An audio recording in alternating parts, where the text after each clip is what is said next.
নমস্কার। আজকের আরো একটি লাইভে আপনাদের স্বাগত জানাই। আজকের লাইভের বিষয় জোর কদমে new world order, corona, dengue, anthrax. হ্যাঁ, বার্ড ফ্লু তো আছেই ব্যাকগ্রাউন্ডে। এখন আপাতত করোনা ফ্রন্ট পেজে এসেছে। এসব চলতে থাকবে। আমি বহু আগেই বলেছে, যখন যেটাকে ওরা কাজে লাগাতে চাইবে, যে ক্ষেত্রে কাজে লাগাতে চাইবে, সেক্ষেত্রেই ওরা কাজ চালিয়ে যাবে। তো আজকের লাইভের বিষয় জোর কদমে new world order, corona, dengue, anthrax.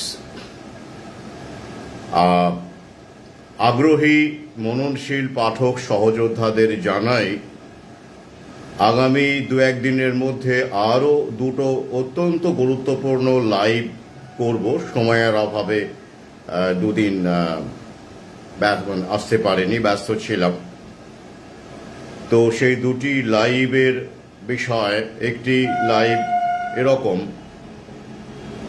Childhood vaccination এবং হাঁপানি, অর্থাৎ শিশুকালে যে ভ্যাকসিনগুলো দেওয়া হয় তার সঙ্গে ক্রমবর্ধমান, প্রথম বিশ্বে বিশেষ করে আমাদের দেশেও শুরু হয়ে গেছে যে হাঁপানি, বাচ্চা কাচ্চা ছেলে মেয়েদেরকে ইনহেলার নিতে হচ্ছে এবং অ্যাস্থমা কেয়ারে থাকতে হচ্ছে। এর জন্য কতটা দায়ী চাইল্ডহুড ভ্যাকসিন, এ বিষয়ে আলোচনা থাকবে, তথ্যপূর্ণ আলোচনা, যাতে অভিভাবকেরা সতর্ক হতে পারেন বা ভাবতে পারেন আমি বলছি মানেই, তথ্য দিচ্ছি মানেই সবাই খুব কনভিন্সড হয়ে গেলেন, এমন আমি প্রত্যাশা করি না। কিন্তু আমার লেখক এবং হিসেবে অবশ্যই কেউ কেউ এখন আমাকে সমাজকর্মীও বলছেন, বলুন, আমি কোনো রকম বিশেষণের তোয়াক্কা করি না। তো আমার কর্তব্যের মধ্যে পড়ে যে অনালোকিত দিক যেগুলো আমাদেরকে মেইন স্ট্রিম মিডিয়া জানায় না, দালাল চিকিৎসকেরা জানান না, কতিপয় শিরদাঁড়া যুক্ত মানুষ, মেরুদণ্ডী চিকিৎসক, বিজ্ঞানী, তারা সোচ্চার হন। তবে আমাদের দেশে এদের সংখ্যা নেই বললেই চলে, অত্যন্ত কম, বেশিরভাগই প্রথম বিশ্বে। তো তাঁরা ছাড়া কেউই সোচ্চার হন না, আমাদের সামনে আনেন না। সেই অনালোকিত সত্যগুলো আপনাদের সামনে নিয়ে আসবো, আপনারা ভাববেন। এছাড়াও আরও একটি গুরুত্বপূর্ণ লাইভ দু একদিনের মধ্যে আপনাদের সামনে আসবো, লাইভ নিয়ে আসবো, লাইভে আসবো। সেটি হলো ভ্যাকসিন ভলান্টিয়ার। এদের সম্পর্কে আমরা কতটুকু জানি, কতটা জানানো হয়।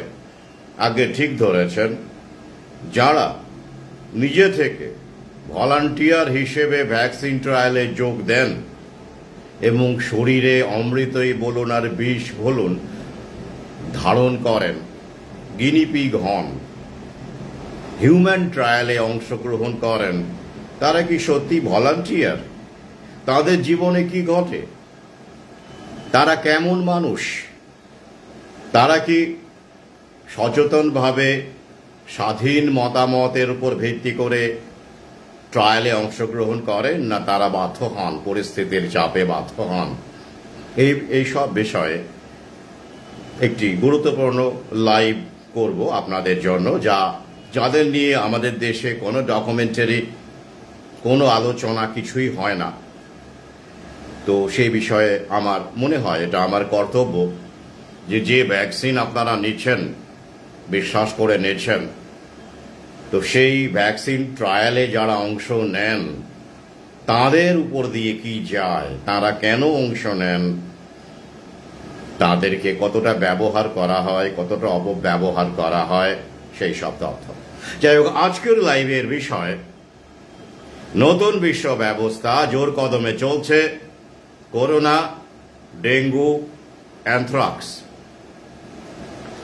এই বিষয়ে আলোচনা আমি আগেই করেছি, কিন্তু আজকে আরো কিছু দিক নিয়ে আলোচনা করব। অনেক পাঠক সহযোদ্ধা করোনার বিভিন্ন রকমের যে প্যানিকবাজি শুরু হয়েছে সে বিষয়ে তারা বিভিন্ন পোস্টে মন্তব্য করছেন, তাদের সাধুবাদ জানায়। তারা সোচ্চারে মন্তব্য করছেন। অনেক মিডিয়া, দালাল মিডিয়া যেখানে এইসব খবর ফেসবুকে পোস্ট করছে, সেখানেও অনেক সহযোদ্ধাদের দেখতে পাচ্ছি তারা গিয়ে তাদের মতামত অকপটে প্রকাশ করছেন এবং অনেকে গালিগালাজও করছেন। অবশ্যই সেটাই স্বাভাবিক, এতদিন পরে এত কিছু কাণ্ডের পরে আবার করোনা। তো আমাদের দেশে আবার নাকি দুটো, একটা হচ্ছে LF7 আর একটা কি সব অনেক কম, ওরা বিভিন্ন রকমের খটোমটো নাম, ভ্যারিয়েন্ট আর কি ওই ব্যবহার করে। আপনারা জানেন এটা হলো একটা ব্রেন ওয়াশ মাইন্ড সেট তৈরি করার একটা কৌশল মাত্র। এই যেমন ধরুন ডিমের চপকে আপনি ডেভিল বললে একটা ব্র্যান্ড নেম তৈরি হয়, একটা গ্ল্যামার তৈরি হয়, এবং একটা যেটা এক্সিস্টই করে না এমন কোন দেশকে আপনি যদি ইউটোপিয়া নাম দেন সেটাও একটা আকর্ষণীয় বিষয় হয়ে দাঁড়ায়, ব্র্যান্ডিং হয়ে দাঁড়ায়। টমাস মোরের ইউটোপিয়া আপনারা অনেকেই পড়ে থাকবেন বা অন্তত নাম শুনে থাকবেন। তো তেমনি এই নামকরণের খেলা আবার শুরু হয়েছে। আপনারা জানেন বিভিন্ন রকমের নাম ইতিমধ্যেই, অমিক্রন, ডেলমিক্রন। হ্যাঁ, আমাদের দেশে আবার এখনো পর্যন্ত যেটা সবচেয়ে বেশি বেশি ছড়াচ্ছে, বেশি মানুষের টেস্ট করে পাওয়া যাচ্ছে। টেস্ট না করলে করোনা হয় না, আমি বহু আগেই বলেছি। তো অনেকেই এখনো টেস্ট করছেন বলেই তো করোনা পাওয়া যাচ্ছে। সাবধান, টেস্টের খপ্পরে পড়বেন না। আপনি যত টেস্ট করবেন, TEST টেস্ট করবেন, ওরা তত আপনাকে TAST টেস্ট করবে। আমি বহু আগেই সেটা বলেছি। তো যাই হোক, তো আমাদের দেশের 53%, ওরাই বলছে, ওদেরই ডেটা, Gen 1 এই স্ট্রেনের পাওয়া যাচ্ছে তাদের শরীরে টেস্ট করে, যারা কোভিড পজিটিভ হচ্ছেন। আর এই মূলত আর 12% আরো একটি ভ্যারিয়েন্ট। তো এই যে নতুন ভ্যারিয়েন্ট এখন পাওয়া যাচ্ছে, একটা LF7 আর একটা কি যেন নাম, আমার এই মুহূর্তে মনে পড়ছে না, দরকার আছে বলে মনে করি না। তো এটা নাকি দেখা গেছে তামিলনাড়ুতে পাওয়া গেছে, ইত্যাদি ইত্যাদি, সব ভয়ঙ্কর ব্যাপার। আপনারা জানেন কাল না পরশুই 257 অ্যাক্টিভ কেস ছিল, আমি পোস্ট করেছিলাম। আরো কেস বাড়ছে, করোনা আবার ফিরে এসেছে, আপনারা জানেন। তো এ বিষয়ে আপনাদের কিছু প্রশ্ন আমি দেখেছি বা পেয়েছি, সেই প্রশ্নগুলো আগে আলোচনা করে নেই, তারপরে আমি ডেঙ্গুতে যাব। আপনারা জানেন ডেঙ্গু বোর কদমে চলছে, প্রস্তুতি চলছে, প্যানিকবাজি বিভিন্নভাবে চলছে। ডেঙ্গুর ভ্যাকসিন 2026-এ আসছে, আমি বহু আগেই বলেছি। এরপরে অ্যানথ্রাক্স, গ্রামেগঞ্জে গবাদি পশুকে, গরু ছাগলকে অ্যানথ্রাক্স প্রতিরোধক ভ্যাকসিন দেওয়া শুরু হয়েছে। প্যানিকবাজি শুরু হয়ে গেছে বিভিন্ন দালাল পত্র পত্রিকায়, বিশেষ করে এটা বাংলায় হচ্ছে এখন এই অ্যানথ্রাক্স ভ্যাকসিনেশন। তো বাংলা পত্রিকাতেই আমরা বেশি দেখতে পাচ্ছি। আসবো এক এক করে। তো প্রথমেই জানাই যে অনেকে প্রশ্ন করছেন বা অনেকে কমেন্ট করছেন যে তো এটা এই সবই নতুন বিশ্ব ব্যবস্থাকে কায়েম করার একটা ছক। তো আপনারা সবাই জানেন, এ নিয়ে বহু আলোচনা করেছি, তাই এখানে ওই বিগত আলোচনাগুলো করতে চাইছি না, রাত কাবার হয়ে যাবে। তো একজন মন্তব্য করেছেন যে তাহলে তো ভ্যাকসিনেশন কাজ করছে না, তাহলে কি ভ্যাকসিন নিলাম? কেউ তো 2টো ডোজ নিয়েছেন, কেউ 3টে ডোজ নিয়েছেন, এমন লোকও আছে যারা 4টে ডোজও নিয়েছেন। হ্যাঁ, স্বতঃপ্রণোদিত হয়ে নিয়েছেন। যত বেশি ডোজ নেবেন তত শক্তিশালী হবেন, তত ইমিউন সিস্টেম শক্তিশালী হবে, এমনটা ভেবে তারা 4টেও নিয়েছেন। এমন ঘটনা, এমন মানুষও আছেন, বাংলাদেশেও আছেন, এদেশেও আছেন। তো যাই হোক, তো এই যে প্রশ্নটা হচ্ছে যে তাহলে ভ্যাকসিন কাজ করছে না বলে একজন মন্তব্য করেছেন। তো কাজ করার কি কথা ছিল? ওরাই তো বলেছিল, ওরা কি বলেছিল যে 2টো বা 3টের পরে আর ভ্যাকসিন লাগবে না? হ্যাঁ, ডাবল ভ্যাকসিনেটেড কথাটা মানেই পুরোটাই ভ্যাকসিনেটেড, মানে কমপ্লিটলি ভ্যাকসিনেটেড এরকম একটা ব্যাপার তখন ছিল অবশ্যই, কিন্তু সেটা হলো অফিসিয়ালি লোককে বোঝানো যে না, মানে ওই কাগজপত্র সার্টিফিকেট 2টো নিলে বুঝতে হবে আপনি আপনার ভ্যাকসিনেশন কমপ্লিট হয়েছে সেই কারণে। কিন্তু ওরা ঠাড়ে ঠাড়ে বলেই দিয়েছিল যে না, এখানেই শেষ নয়, আরও ভ্যাকসিন লাগবে আগামীতে। আর এই কারণেই 3 নম্বর ডোজ আমাদের দেশে এসেছে। কম লোক নিয়েছেন, তাও নাই করেও 30% লোক তো নিয়েছেন। এখনো আবার নতুন করে অনেকে নেওয়া শুরু করেছেন, গিয়ে খোঁজ করলেই বুঝতে পারবেন। হ্যাঁ, তো কোভিশিল্ড এখনো নেই সেলফের বাইরে, কারণ আপনারা জানেন পুনাওয়ালা সেটাকে এখন বাজার থেকে তুলে নিয়েছে। কিন্তু ওই যে আমাদের দেশের ব্যবসায়ীরা কি আর স্টক করে রাখেনি? এই সুযোগে অনেকেই গুঁজে দিচ্ছে। আরে বাবা, আপনি যদি নিজে গুঁজতে যান তাহলে কি আর কোভিশিল্ডের অভাব হয়? এক্সপায়ার করা মালও ঢুকিয়ে দেবে, এরকম বহু নজির আছে, কোনো সমস্যা নেই। আর কোভ্যাক্সিন তো এখনো বাজারে আছে, ওটা তো তুলে নেওয়া হয়নি। তো সুতরাং মানুষ আবার যারা 3য় ডোজ নেননি, ওরা জানে যে 3য় ডোজ মাত্র 30% আশেপাশে মানুষ নিয়েছেন। তাই প্যানিকবাজিটা শুরু করলে ফার্মা কোম্পানির অল্প স্বল্প হলেও কিছু মুনাফাটা হতে পারে। হ্যাঁ, দীর্ঘদিন করোনার বাজারটা একেবারে নেই, তো বাজারটাকে চাঙ্গা করার একটা টার্গেট তো বটেই। আর অন্যান্য সব প্যানিকবাজি আছেই, আমি এক এক করে বলছি। তো আগে এটা বলে দিই যে ওরা কিন্তু ঠাড়ে ঠাড়ে বলে দিয়েছিল, বারবার করে ওরা বলছিল যে মিউটেট করছে, ভাইরাসটি মিউটেট করছে, করোনা ভাইরাস SARS-CoV-2 মিউটেট করছে। মিউটেট মানে কি? পরিবর্তন, অর্থাৎ চেঞ্জ করা, নিজেকে চেঞ্জ করা। তো এই পরিবর্তনকেই মিউটেট বলা হয়। তো এই পরিবর্তনের ফলে, মিউটেশনের ফলে নতুন নতুন ভ্যারিয়েন্ট, নতুন নতুন স্ট্রেন জন্ম নিচ্ছে আর কি। তো সুতরাং ওরা কিন্তু বলেই দিয়েছিল যে এই ভ্যাকসিনের আয়ু কতটা, মানে ইমিউনিটি, মানে অ্যান্টিবডি তৈরি করে শরীরকে প্রোটেক্ট করবে, আপনাকে প্রোটেক্ট করবে কতদিন? আজীবন নয়। কিন্তু আজীবন হলে কি ওদের ব্যবসা বাণিজ্য চলে? কোন ভ্যাকসিন আজীবন প্রোটেকশন দেয় বলুন দেখি?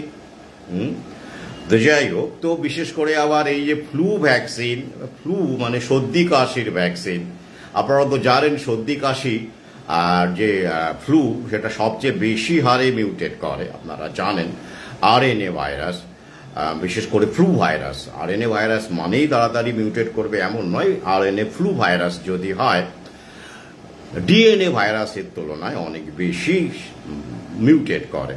এই যেমন ধরুন স্মল পক্স বা গুটি বসন্ত, ভ্যারিওলা যাকে বলা হয়, সেটা DNA ভাইরাস। তো যাই হোক, সেটা আলোচনা এখানে প্রসঙ্গ অন্তরে যাওয়ার দরকার নেই। তাহলে ওরা বলেই দিয়েছিল যে কেউ বলেছিলেন যেমন ফাইজার এবং মডার্নার ক্ষেত্রে 6 মাস থাকবে, অর্থাৎ শরীরকে প্রোটেকশন দেবে 6 মাস। কেউ আবার বলেছিলেন আমাদের দেশের ভ্যাকসিনগুলোর ক্ষেত্রে 1 বছর, কেউ বলেছিলেন 3 মাস। এগুলোর কোনো ডেটা নেই, নির্দিষ্ট কোনো রিসার্চ আর্টিকেল নেই, বিভিন্ন নানা মুনির নানা মত, কারণ এগুলো তো এক্সপেরিমেন্টাল ভ্যাকসিন, ট্রায়াল ভ্যাকসিন। এবং সে অর্থে তো যদি আমরা দেখি, হুকে দিয়ে যে ভ্যাকসিনের ডেফিনেশনটা ওরা বানিয়ে নিয়েছিল, মানে হুকে বাধ্য করেছিল ফার্মা লবি। হু তো ওদের প্রথম সারির শ্রেষ্ঠতম দালাল। তো সেই ক্ষেত্রে পূর্বতন যে ভ্যাকসিন, আমি আগেই বলেছি ভ্যাকসিনের প্রতি আমার মনোভাব কি, আমি ন্যাচারাল ইমিউনিটিতে বা প্রাকৃতিক অনাক্রম্যতাতেই বিশ্বাস করি। কিন্তু অন্তত আগের যে ভ্যাকসিনগুলো, যেগুলো ট্র্যাডিশনাল ভ্যাকসিন বলা হয়, ভেক্টর ভাইরাল নয় বা mRNA নয়, লাইভ অ্যাটিনিউয়েটেড যে ভ্যাকসিনগুলো মূলত, যেটা ধরুন জেনারকে দিয়ে যেটা শুরু হয়েছিল, স্মল পক্সের ভ্যাকসিন, তো এগুলো এমনকি পোলিও ভ্যাকসিনও আপনারা জানেন যে ডেভেলপ করতে 50 বছর সময় লেগেছিল। তখন কন্ট্রোল মেকানিজম, সুপারভিশন মেকানিজম এবং ইত্যাদি বিষয় যথেষ্ট কড়া করেছিল, কারণ কিছু হলেও, অল্প হলেও তখনও এইসব জায়গায় এইসব জায়গায় মনিটরিংয়ের যে সব পদ আছে সেখানে কিছু ভালো মানুষ ছিলেন, তারা মূল্যবোধে বিশ্বাস করতেন। তারা মানুষের শরীরে কিছু ঢোকানোর আগে কঠোর টেস্ট এবং বেশ কিছু প্যারামিটার লাগু করার কথা তারা বলেছে এবং তারা সেভাবেই কাজ চলেছিল। তো সেই সময় দেখুন খেয়াল করে 50 বছর লেগেছে এবং এইভাবে সবগুলো ভ্যাকসিনের ক্ষেত্রে একটা দীর্ঘ সময় লেগেছে। অ্যানিমাল ট্রায়াল, তারপরে হিউম্যান ট্রায়ালের অনেকগুলো ফেজ, ক্লিনিক্যাল ট্রায়াল, বিভিন্ন রকমের ট্রায়াল, তো সময় লাগবে। এবং শুধু তাই নয়, লং টার্ম ওয়াচ করা একটা মানুষকে, ওই যে একটা ভ্যাকসিনের, আমি তো হো বলি, যাই হোক, অনেকে আবার নতুন যারা পেজে এসেছেন তারা বুঝতে পারছেন না, আমি ওটা ব্যঙ্গ করে বলি। এছাড়া সেই সময় যখন আমাদের পেজ এবং আমাদের চ্যানেলগুলো ওরা ব্লক করে দিচ্ছিল, উড়িয়ে দিচ্ছিল, তো সেই সময় তো এই ভৌ শব্দটা আমি প্রচলন করেছিলাম, যেটা পরবর্তীতে আমার সহযোদ্ধা পাঠকের মধ্যে যথেষ্ট জনপ্রিয় হয়ে গেছে। তো সেটাই আমি এখনো ব্যবহার করি। ব্যঙ্গ অর্থ তো বটেই, কারণ ওটাকে আমি ব্যঙ্গার্থেই ব্যবহার করে থাকি। কারণ এখন কিন্তু ব্লক ফ্লক ওরা কিছু করছে না, কারণ ওরা জানে এই মুহূর্তে গোটা বিশ্বের মানুষ এই বিষয়গুলো নিয়ে সোচ্চার। তো যুগের বার্গে তো ব্যবসা করে খেতে হয়, মেয়েটা তো সে এমনি খোলেনি, সে তো ব্যবসা করার জন্যই খুলেছে। তাই অন্তত ক্লায়েন্ট সে অর্থে দেখতে গেলে আমরা কিন্তু সবাই ক্লায়েন্ট। আমরা তাকে বিভিন্নভাবে সাহায্য করছি, ডাইরেক্টলি বা ইনডাইরেক্টলি তার ব্যবসা বৃদ্ধিতে সাহায্য করছে। তো সুতরাং তিনি পরবর্তীতে ব্যাপারে দুঃখ প্রকাশও করেছেন মেটা পলিসির জন্য। এখন তিনি কিন্তু বেশ উদারভাবেই দেখছেন আমাদেরকে। এখনো পর্যন্ত এসব বলার কারণে কোনো সমস্যা হচ্ছে না, আমি এটা আগেই জানিয়েছিলাম। তো যাই হোক, তো সেই ভৌ যেটা একটা দীর্ঘ সময়ের ফসল ছিল, কিন্তু আমরা দেখেছি করোনা কালে এই মেসেঞ্জার আরএনএ ভ্যাকসিন, যেমন ফাইজার এবং মডার্নার যে প্রোডাক্ট, যেটা ইউরোপ এবং আমেরিকায় মূলত দেওয়া হয়েছে, এবং আমাদের দেশে কোভিশিল্ডটা হচ্ছে ভেক্টর ভাইরাল ভ্যাকসিন, যেটা গণহারে এত তাড়াতাড়ি এই প্রথম গোটা বিশ্বে দেওয়া হলো। ওদিকে যেমন জনসন, স্পুটনিক, রাশিয়ার স্পুটনিক এবং আমাদের কোভিশিল্ড, এগুলো সবই ভেক্টর ভাইরাল ভ্যাকসিন। তো সেই জায়গা থেকে দাঁড়িয়ে আমি যেটা বলতে চাইছি যে ওরা কিন্তু বলে দিয়েছিল, তাই কতদিন থাকবে ওরা বলেছিল। বারবার দেখবেন খবর টবরে এখনো দেখাচ্ছে যে ইমিউনিটি ইজ ওয়েনিং, অর্থাৎ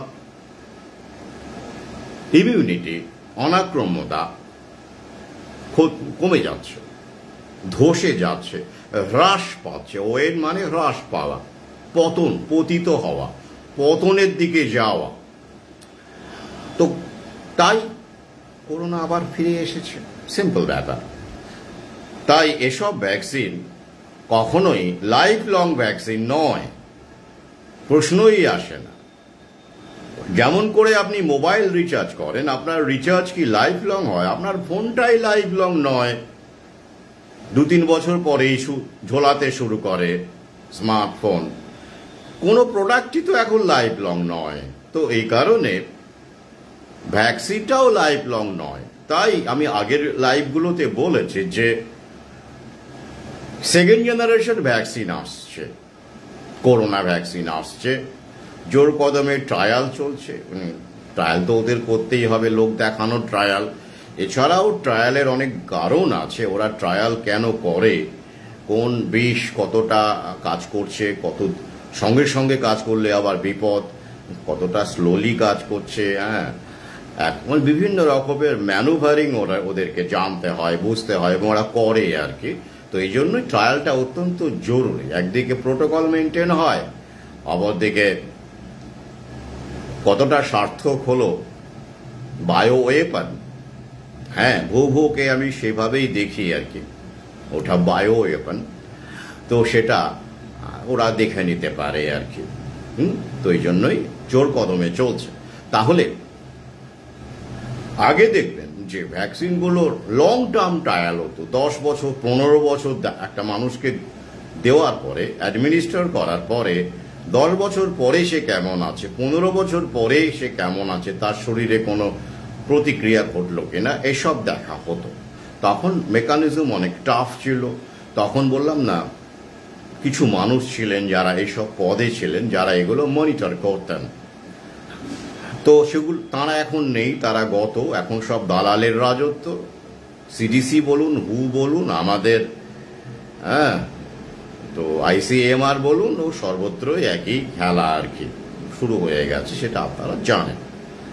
তো তাই এখন চটজলদি আর কি ওরা নিয়ে আসে এবং কোনো রকম ট্রায়ালের ধার ধারে না এবং কোনো ডেটাও আমাদের দেয় না। এটাই আমি পরবর্তী ভিডিওতে আলোচনা করব যে এই যে ট্রায়ালগুলো হয়, হিউম্যান ট্রায়াল হয়, অ্যানিম্যাল ট্রায়াল হয়, সেখানে ফল কি হয়, কতজন মানুষ মারা গেলেন, কতজন অসুস্থ হলেন, কতজনের কি সাইড এফেক্ট হলো, এগুলো কোনো ডেটা ওরা আমাদের সামনে রাখে না।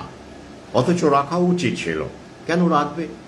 রাখলেই তো লোকে ভয় পেয়ে যাবে। তো এই তথ্যগুলো খুঁজে আনতে হয়, খুঁড়ে আনতে হয়, সেগুলো আপনাদের সামনে তথ্য সহকারে আমি পরবর্তী কোনো ভিডিওতে রাখব।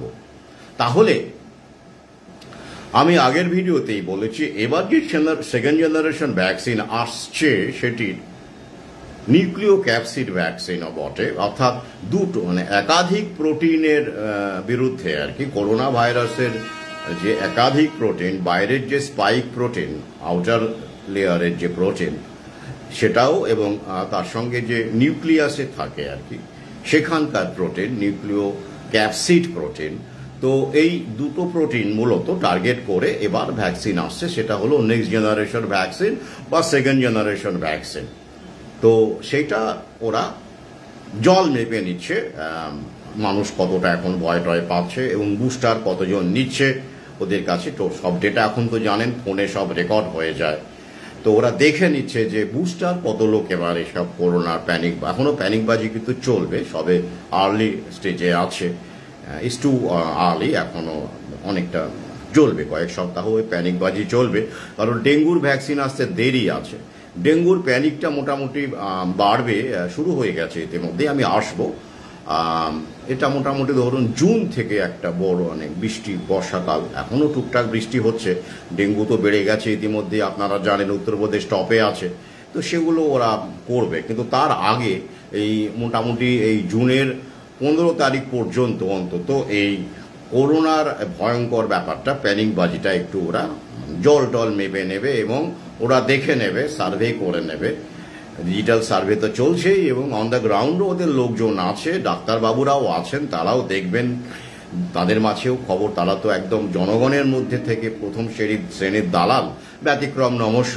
তাদের কাছ থেকেও ফিডব্যাক পাওয়া যাবে যে কতজন রোগী ভয় টয় পাচ্ছে, করোনা রোগী আসছে কিনা। টোটাল ডাক্তাররাই তো এখন টেস্টের জন্য পাঠান না। যাই হোক, ওরা এটা চালাবে এখন এই মুহূর্তে। এখন অপারেশন সিন্দুর হলো, ওটা নিয়ে প্যানিকবাজি হলো, ওটা নিয়ে বেশ, শুধু প্যানিকবাজি নয়, অ্যাডভেঞ্চার, থ্রিল, দেশপ্রেম সব হলো। এবার করোনা, ডেঙ্গু আসছে। তো এবার একজন বলেছে, আমার পেজে দেখলাম, যে এবারে আর কেউ ভয় টয় পাবে না। আবার কেউ বলছে এবারে এলে ডান্ডা দেখাবো বা ডান্ডা পেটা করবো, এরকম অনেকে বলছেন। ভয় টয় পাবে না, মানুষ আর বুঝে গেছে, এরকম বলেছে। এবার আমি তাদের বলি যে সত্যি মানুষ বুঝে গেছে? বেশ, এ বিষয়ে কোনো সন্দেহ নেই যে বেশি সংখ্যক মানুষ বুঝেছেন, কিন্তু কত সংখ্যক মানুষ বুঝেছেন? আপনারা পশ এলাকায় যান, একটুখানি ঘুরুন, দেখবেন মাস্কের সংখ্যা একটু হলেও বেড়েছে এবং এটা আগামীতে আরো বাড়বে। কি ভাবছেন? ব্রেন ওয়াশড মানুষকে তাদের রিয়েলাইজেশন অত সোজা নয়।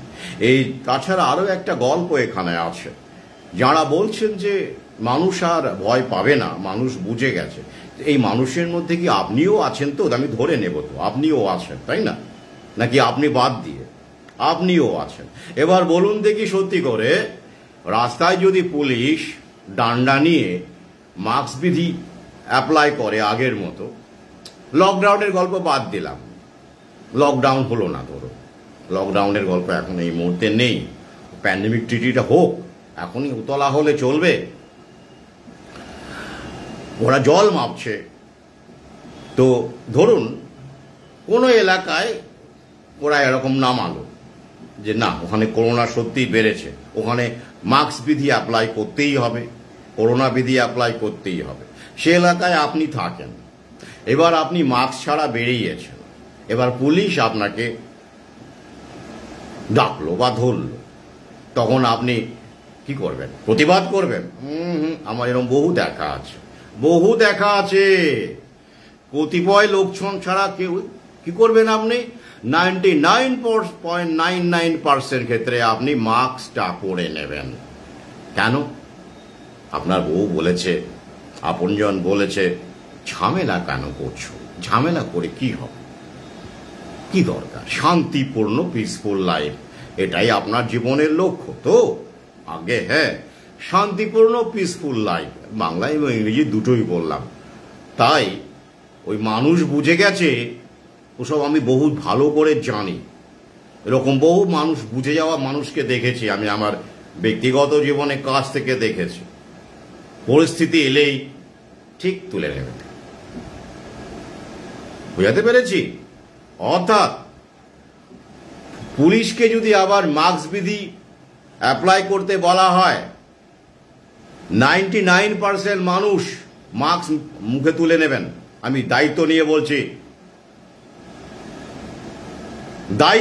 বলছি, ভ্যাকসিনটা অবশ্যই তখন আলাদা ব্যাপার আসবে, সেখানে নিশ্চয়ই মানুষ একটু ভাববেন। হ্যাঁ, মানে যারা পার্শ্ব প্রতিক্রিয়া ইতিমধ্যেই ভুগছেন, ঠিক আছে, সেটা নিয়ে আলোচনা হতে পারে। সেক্ষেত্রে অবশ্যই বাধ্যতা, মানে ওই চাকরি বাকরির ব্যাপারটা টানাটানি করলে হ্যাঁ পুলিশ আসবে, ভয় টয় দেখালেও সেখানে অনেক লোক আবার নতুন করে নেবেন। এছাড়া তো ব্রেন ওয়াশ পাবলিক তো আছেনই, যারা এখনো বোঝেননি। কিন্তু মাস্কটা কিন্তু সফল হবে, কারণ পুলিশ যখন ডান্ডা নিয়ে মাস্ক বিধি এক্সিকিউট করতে পথে নামবে, তখন দু একজন বাদ দিয়ে কেউ পুলিশের চোখে চোখ রেখে প্রতিবাদ করবে না। আমি লিখে দিলাম। তাহলে কি দাঁড়ালো? আপনি যখন পুলিশ থেকে সুরসুর করে মাস্কটা পরে নিলেন, তখন তো আপনি ভয় পেলেন, প্রমাণ তো হলো আপনি ভয় পেলেন। তাহলে আপনি বলছেন মানুষ ভয় পাবে না, তাহলে কোন মানুষ? আপনি ইনক্লুডিং না, আপনি এক্সক্লুডিং? আপনি আসলে আপনি এক্ষেত্রে নিজেকে কোথায় রাখতে চাইছেন? ওই যে আমার দুটো লাইন আছে, এটা আমি ব্যক্তিগত জীবনে হাড়ে হাড়ে উপলব্ধি করেছে। কি?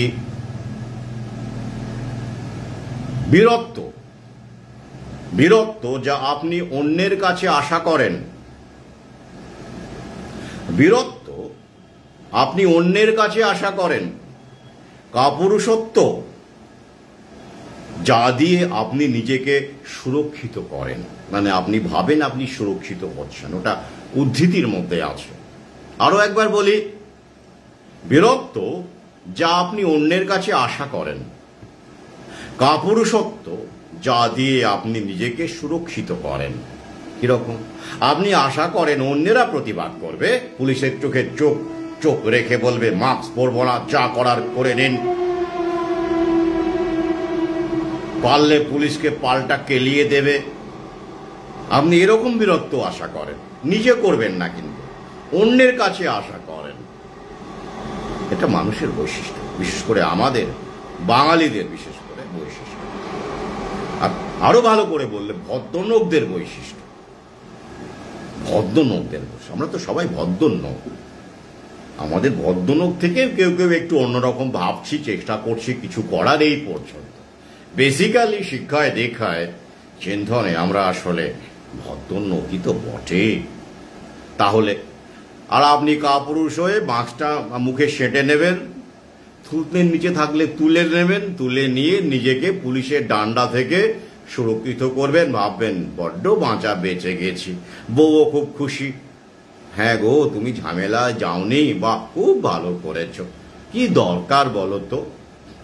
তাহলে কি দাঁড়ালো? বীরত্ব আপনি অন্যের কাছে আশা করবেন। বারবার তখন টিভি দেখবেন, মোবাইল দেখবেন কোনো জায়গায় প্রতিবাদ হচ্ছে কিনা, লকডাউনের বিরুদ্ধে প্রতিবাদই হোক, অথবা মাস্ক বিধির বিরুদ্ধে প্রতিবাদ, লোকাল ট্রেন বন্ধের প্রতিবাদ, সোশ্যাল ডিস্টেন্সিং এর বিরুদ্ধে প্রতিবাদ, কেউ কোথাও করছে কিনা আপনি দেখতে থাকবেন, অপেক্ষা করবেন অন্যেরা করুক, আমি দেখব। This is human mentality. I hate this mentality. প্রথম থেকেই আমি এই বিরুদ্ধে সোচ্চার, এবং আমার সহযোদ্ধারা জানেন এক্ষেত্রে অধমের ভূমিকা কি ছিল। যাই হোক, এবং আমার অনেক সহযোদ্ধাকে আমার সেই সময় মনে আছে, তাদের আমি কুর্নিশ জানাই। তাদের সংখ্যা যদিও এখন কমে গেছে, তারা বিভিন্ন রকমের ব্যস্ততা এবং বিভিন্ন রকমের চিকিৎসা পদ্ধতি ইত্যাদি নিয়ে তারা ব্যস্ত, স্বাভাবিক, তাদের তো জীবিকার ব্যাপার আছে, জীবিকা অর্জন তো করতেই হবে। তবে হ্যাঁ, আমি এটাও মনে করি ক্রাইসিসটা এলে তবেই অনেকের চৈতন্য হয়। অনেকে ভাবছেন যে সব আগের মতো হয়ে গেছে, আর দরকার নেই প্রতিবাদের। এখনো কিছুই আগের মতো হয়নি। ওরা আসলে জালটা গোটাচ্ছে। এই সময় ওরা অন্যান্য কাজকর্ম, হকার উচ্ছেদ দেখবেন হচ্ছে, বিভিন্ন রকমের কাজ ওরা সেরে নিচ্ছে এই সময়টা। হ্যাঁ, টোটাল কন্ট্রোল মানে তো শুধু লকডাউন নয়, আরো অন্যান্য কাজ থাকে, সেগুলোকে ওরা গুছিয়ে নিচ্ছে। যথাসময়ে আবার হবে, চিন্তা নেই। তো এই যে ভদ্রলোক বলি আমি, এটা কিন্তু এই ভ্যাকসিনের সঙ্গে ট্রিপল ভয়ের যোগাযোগ আছে। ট্রিপল ভয় এছাড়া ভ্যাকসিনেশন বা কোনো প্যান্ডেমিক সফলই হয় না, ইম্পসিবল। কি, প্রথমে আপনাকে ভদ্রলোক বানানো হবে। কিভাবে? শিক্ষা ব্যবস্থা দিয়ে আপনাকে ভীতু, স্বার্থপর, বিচ্ছিন্ন বানানো হবে। আধুনিক শিক্ষা ব্যবস্থা মানুষকে তাই করে। আমি নিজে এটা জানি, উপলব্ধি করি, আপনারা উপলব্ধি করেন। যে যত শিক্ষিত, তত একাডেমিক ডিগ্রি যার, সে তত বিচ্ছিন্ন, তত ভীতু, তত ভদ্রলোক। তাই তো? তাহলে ভদ্রলোক হয়ে গেল। আর ভদ্রলোক মানেই ভয়। তাহলে প্রথমে শিক্ষা দিয়ে ব্রেন ওয়াশ করে সব অসভ্য লোকগুলোকে সভ্য বানানো হলো, ভদ্রলোক বানানো হলো। তারপরে কি হলো? ভদ্রলোক মানেই ভয় পেল। আর ভয় পাওয়ার ফলে কি হলো? ভাইরাস ভয় দিয়ে, এগুলো অনেকগুলো, আসলে ট্রিপল বললে হবে না, কোয়াড্রিপল বলা উচিত। ভয়ে ভাইরাসের ভয় পেল, জীবাণুর ভয় পেল, তারপরে কি হলো? ভ্যাকসিন নিল। এগুলো তো সব কোয়াড্রিপল ভয়ের খেলা। ভদ্রলোক, ভয়, ভাইরাস, ভ্যাকসিন। আমি এই রোগের ক্ষেত্রে বললাম, ভাতাটাকে এখানে বললাম না, ওটা নিউ ওয়ার্ল্ড অর্ডারের মধ্যেই পড়ে। কিন্তু এই প্যান্ডেমিক যে পর্যায়ে, তার মধ্যে যে ভগুলো আছে সেগুলো বললাম। তো যাই হোক, তাই মানুষ বুঝে গেছে, এতে করে আত্মপ্রসাদের জায়গা হতে পারে আপনার। You can get a certain amount of satisfaction from these utterances, but this is not the reality. Ground reality-টা আমি জানি। তাই ভদ্রলোকের এলাকায় ভালো রকম বিধি মানা হবে যদি একবার পুলিশকে নামায়। শুধু পুলিশ নামানোরও দরকার নেই, যদি আরো একটুখানি ভালো করে মিডিয়া ডেড বডিটা দেখায়, আবার নতুন করে শ্মশানে লাশ টাশ টুটছে, এগুলো যদি দেখায়, এবং বাস্তবে তো মানুষের মধ্যে তো করোনা অমৃত গুঁজে দেওয়া আছে, তাদের মধ্যে তো করোনা যখন আদৌ ছিলই না, সেটা ঢুকিয়ে দেওয়া হয়েছে, স্পাইক প্রোটিন ঢুকিয়ে দেওয়া হয়েছে, তার তো একটা রিয়াকশন হবেই। ওরাও তো জানে, সেটাও একটা ফ্যাক্টর আছে। তো সুতরাং এবারে কিন্তু রিয়ালিটিটা একটু অন্যরকম। প্রথমবারে যেমন পুরোটাই আই ওয়াশের উপর ছিল, ব্রেন ওয়াশের উপর ছিল, মিডিয়ার উপরে ছিল, পুরোটাই ফ্যাব্রিকেটেড ফিয়ার ছিল, প্যানিক যাকে বলা হয়। বাস্তবতা ছিল না যার, পুরোটাই ফ্যাব্রিকেটেড। কিন্তু এবারে তা নয় কিন্তু, কারণ এবারে শরীরে ঢুকিয়ে দেওয়া হয়েছে। প্রথম ডোজ 98%-এর ক্ষেত্রে তারা তো ন্যাচারাল ইমিউনিটি তাদের মধ্যে আর কাজ করছে না, বিভিন্ন রকমের ঘটনা ঘটছে আপনারা জানেন, হার্ট অ্যাটাক, ব্রেন স্ট্রোক থেকে শুরু করে কিডনি ফেলিওর, অ্যালার্জি, বিভিন্ন রকম ঘটনা ঘটছে, ক্যান্সার। সবারই ঘটছে এমন নয়। আর যাদের ওগুলো হচ্ছে না তাদের ওই জ্বর, সর্দি কাশি, শ্বাসকষ্ট এগুলো আগামীতে অপেক্ষা করছে, যারা প্রাকৃতিক পন্থায় ফেরেননি। তো সেগুলোকেই তো ওরা টেস্ট করলেই করোনা পাওয়া যাবে না? অবশ্যই পাওয়া যাবে, কারণ আপনার মধ্যে তো আছে, আপনি তো পজিটিভ হবেনই। যখন ছিল না তখন ওরা ফলস পজিটিভ বানিয়ে দিয়েছে আগে। হ্যাঁ, মাইকেল ইয়ার্ডন প্রথম ফাইজারের এক সময় কর্তা ছিলেন, ডেপুটি অধিকর্তা ছিলেন মাইক ইয়ার্ডন।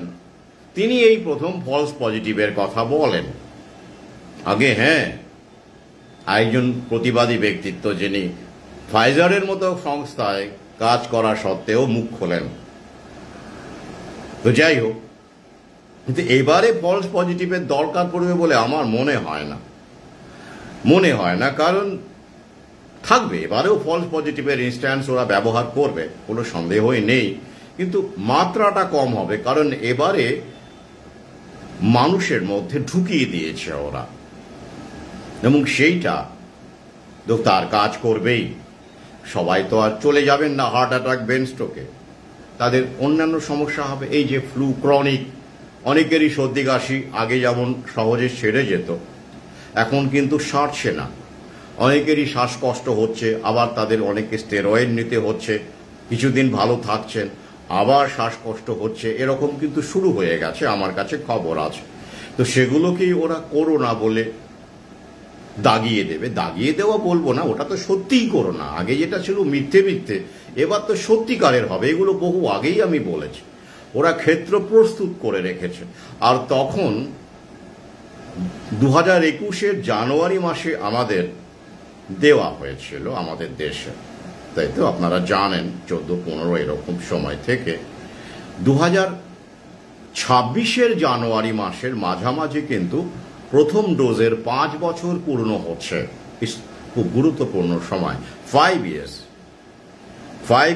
10 ইয়ার্স, এই দুটো স্ল্যাব আমি এটার কোনো আবার লিঙ্ক চাইবেন না, এটা আমার পর্যবেক্ষণে অত্যন্ত গুরুত্বপূর্ণ দুটো স্ল্যাব, 5 ইয়ার্স 10 ইয়ার্স।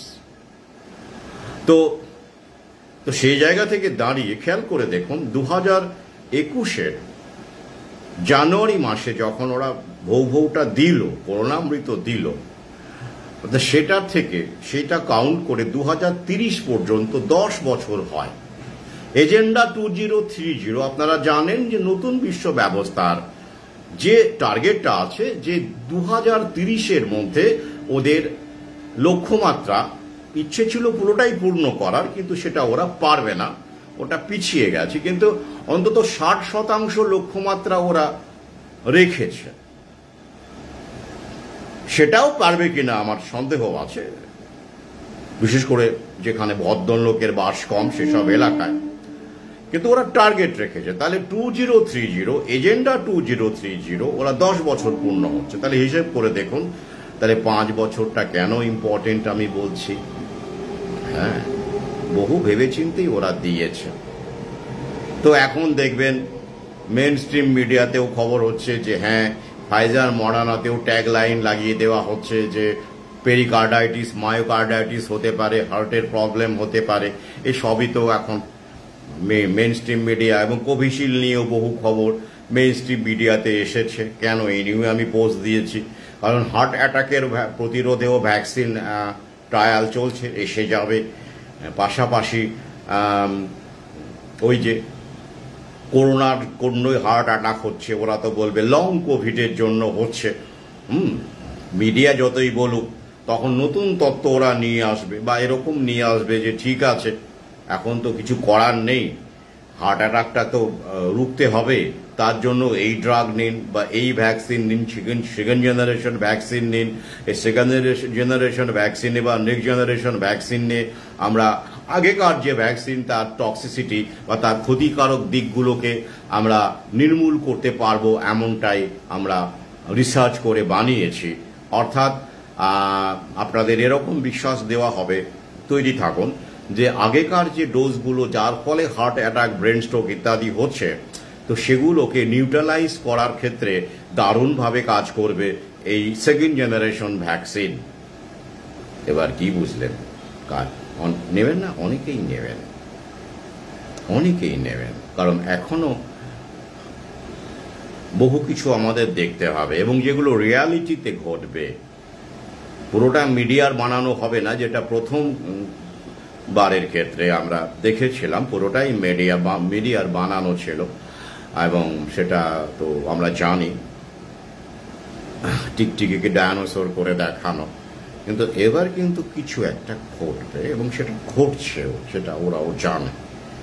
তাই ওরা কিন্তু এমনি সেকেন্ড জেনারেশন ভ্যাকসিনটা বানাচ্ছে না, ওরা কিন্তু যথেষ্ট বুদ্ধিমান। একেবারে লসে চলবে, কেউ নেবে না বা নেওয়ানোর ব্যবস্থা হবে না, এরকম হলে কি ওরা সেকেন্ড জেনারেশন ভ্যাকসিনটা বানাতো? ট্রায়াল চলতো? বলুন দেখি, কমন সেন্সটা কি বলে? বিলিয়ন ডলার বিল গেটস আবার ইনভেস্ট করতো এসব ভ্যাকসিনে? নিশ্চয়ই নেওয়ানোর ব্যবস্থা হবে। কিভাবে হবে? কেউ ভয় পেয়ে নেবেন কিনা, কজন ভয় পেয়ে নেবেন, নিজে থেকে নেবেন, বা কজনকে প্যান্ডেমিক ট্রিটির ভয় দেখিয়ে, বাধ্যতামূলকভাবে ভয় দেখিয়ে, জীবিকার ভয় দেখিয়ে বিভিন্ন রকমভাবে নেওয়ানো হবে? হবে তো বটেই, নইলে ভ্যাকসিনটা কেন বানানো হচ্ছে? ট্রায়াল কেন? রেডি আছে, ইনফ্যাক্ট আমার বিশ্বাস ওরা রেডি করেই রেখেছে। সময় অনুসারেই অস্ত্রটা বের করবে, ডিপপুলেশনের অস্ত্র, এটা বায়ো ওয়েপন। তবে এই অস্ত্র খুব মজা, এদিকেও কাটে ওদিকেও কাটে। যারা গেল তো গেল, সবাই যাবেন না, আমি বহু আগে বলেছি। কোনো একজন সহযোদ্ধা সেই সময় বলেছিলেন যে যারা করোনামৃত নিচ্ছেন তারা 3 বছরের মধ্যে মারা যাবে, সবাই নাকি মারা যাবে। পোস্টটা ভাইরাল হয়েছিল, আমার বড্ড হাসি পেয়েছিল। আমার বেশ কিছু সহযোদ্ধা সেটা শেয়ারও করেছিলেন। তো আমার একটা ভিডিও প্রথম চ্যানেলে ছিল, হাস্যকর। আরে বাবা, যারা নিয়েছে করোনামৃত তারা যদি সবাই 3 বছরের মধ্যে মারা যায়, তাহলে মুনাফাবাজিটা কে করবে? ওরা জানে একটা পার্সেন্টেজ মানুষ যাবে, সেটা সেভাবেই তৈরি, কিন্তু সেটা একটা পার্সেন্টেজ মাত্র। সবাই যদি চলে যায় একবারে, তাহলে তো সমস্যা। ব্যবসাটা কি করে হবে? ধুকে তো মরতে হবে, বেঁচে থাকতে হবে। যেমন প্রেশার সুগারের ওষুধটা খেয়ে যেতে হবে, করোনার ভ্যাকসিনটা নিয়ে যেতে হবে, পয়সাটা ভরতে হবে, মোবাইলের রিচার্জটা করতে হবে, হেলথ রিচার্জটা করতে হবে, ক্যান্সারের ট্রিটমেন্টটা করতে হবে। তো সবাই হার্ট অ্যাটাক আর ব্রেস্ট্রোকে পটাপট 3 বছরের মধ্যে মারা গেলে ক্যান্সারের মুনাফাটা কি কোত্থেকে হবে? কিডনির মুনাফাটা কোত্থেকে হবে? জিবিএস এর মুনাফাটা কোত্থেকে হবে? কোথা থেকে হবে? এত সব অসুখ বিসুখ আছে, ওরা সাজিয়ে উজিয়ে রেখেছে। হ্যাঁ, একমো সাপোর্ট থেকে শুরু করে ভেন্টিলেশন, সেগুলো কি হবে? পটাপট মরে গেলে তারা সেটা বোঝেন। আশা করি সেক্ষেত্রে আমি যে পর্যবেক্ষণ রেখেছিলাম যে না, এমনটা হবে না, তো সেটাই ঘটছে, আপনারা দেখতে পাচ্ছেন। This is the reality. মগজটাকে খোলা রাখবেন। কেন এটা করছে? ওরা অসুস্থতা কেন করছে? যাতে করে ওদের মুনাফাটা চলে, পাশাপাশি ডিপপুলেশন চলে। আপনি পটাপট নয়, আপনি 10 বছর 15 বছর ভুগে মরুন, আপনার সন্তান হবে না। আপনি তো ওই যে ভৌভৌয়ের ফল, আপনার কোনো জেনারেশনও থাকবে না, চাকরি বাকরিও নেই, মানে আর তো হচ্ছে না, দেখতেই পাচ্ছেন। ভাতা নির্ভর জীবন। এই অবস্থায় কজনই বা ফ্যামিলি গঠন করবেন, কজনই বা বাবা মা হবেন? অর্থাৎ ধুকে যদি 15 বছর 20 বছর বাঁচে ক্যান্সারে ওষুধ ঘটি বাটি বেঁচে দিয়ে, তাহলে কি হলো? সর্বশান্তও হলো, জমি জমা সোনাও হাতে এলো, লোকটাও গেল, কত সুবিধে। ডিপপুলেশনও হলো, মুনাফাবাজিও চললো। ওরা তো এই টার্গেটে এগোচ্ছে। দে আর ক্লেভার পিপল। তো যাই হোক, তাহলে এই যে করোনার এই ব্যাপারটা, রিয়ালিটিটা আমি আপনাদের সামনে তুলে ধরলাম যে ভয় মানুষ পাবে, নিজে থেকে ভয় না পেলেও পাওয়ানো হবে। কারণ মানুষ ঝামেলা যেতে চায় না। ভদ্রলোক, যেহেতু ভদ্রলোক যুক্ত এলাকায়, অধ্যুষিত এলাকায় মাস্ক বিধি, করোনা বিধি ভালো রকম ভাবেই পালিত হবে, মিলিয়ে নেবেন। কিছুদিন যাক, আচ্ছা গেল। এবারে আসছি ডেঙ্গু। আপনারা জানেন ডেঙ্গু ভ্যাকসিন 2026-এ আসছে, তাই বিভিন্ন জায়গায় দেখবেন ফান্ডিং করা হচ্ছে ডেঙ্গুর প্রচারে। স্কুল কলেজেও তো আপনারা জানেন অনেক স্কুলে ইতিমধ্যে ডেঙ্গুর পড়ুয়াদের নিয়ে ডেঙ্গুর মিছিল হয়ে গেছে, হাতে প্ল্যাকার্ড নিয়ে, এবং শিক্ষক শিক্ষিকারা তাঁরা ভিডিও টিডিও ছবি টবি তুলে ডিআই অফিসে পাঠিয়ে দিয়েছেন। এই দেখুন আমরা ডেঙ্গুর সতর্কতা, ডেঙ্গুর সচেতনতা বিস্তার করছি। এসব এখন জানেন তো নিয়ম হয়ে গেছে, পোর্টালেও আপডেট করতে হয়। হ্যাঁ, অনলাইন প্রমোশন ডেটাটাও ঠিকঠাকভাবে ইউজ হয়। হ্যাঁ, তো এটা অনেকেই করেছে। শুধু তাই নয়, বিভিন্ন জায়গায় কেরালা, আপনারা জানেন এইসব ক্ষেত্রে বিজ্ঞানসম্মত কেরালা সবার এগিয়ে থাকে। করোনা যখন প্রথম ফেজ এসেছিল আপনারা জানেন তখন কেরালা দিয়েই শুরু হয়েছিল, বিজ্ঞানসম্মত কেরালা। মার্ক্সবাদীদের ওখানে এখনো আধিপত্য দাপট টাপট আছে আর কি।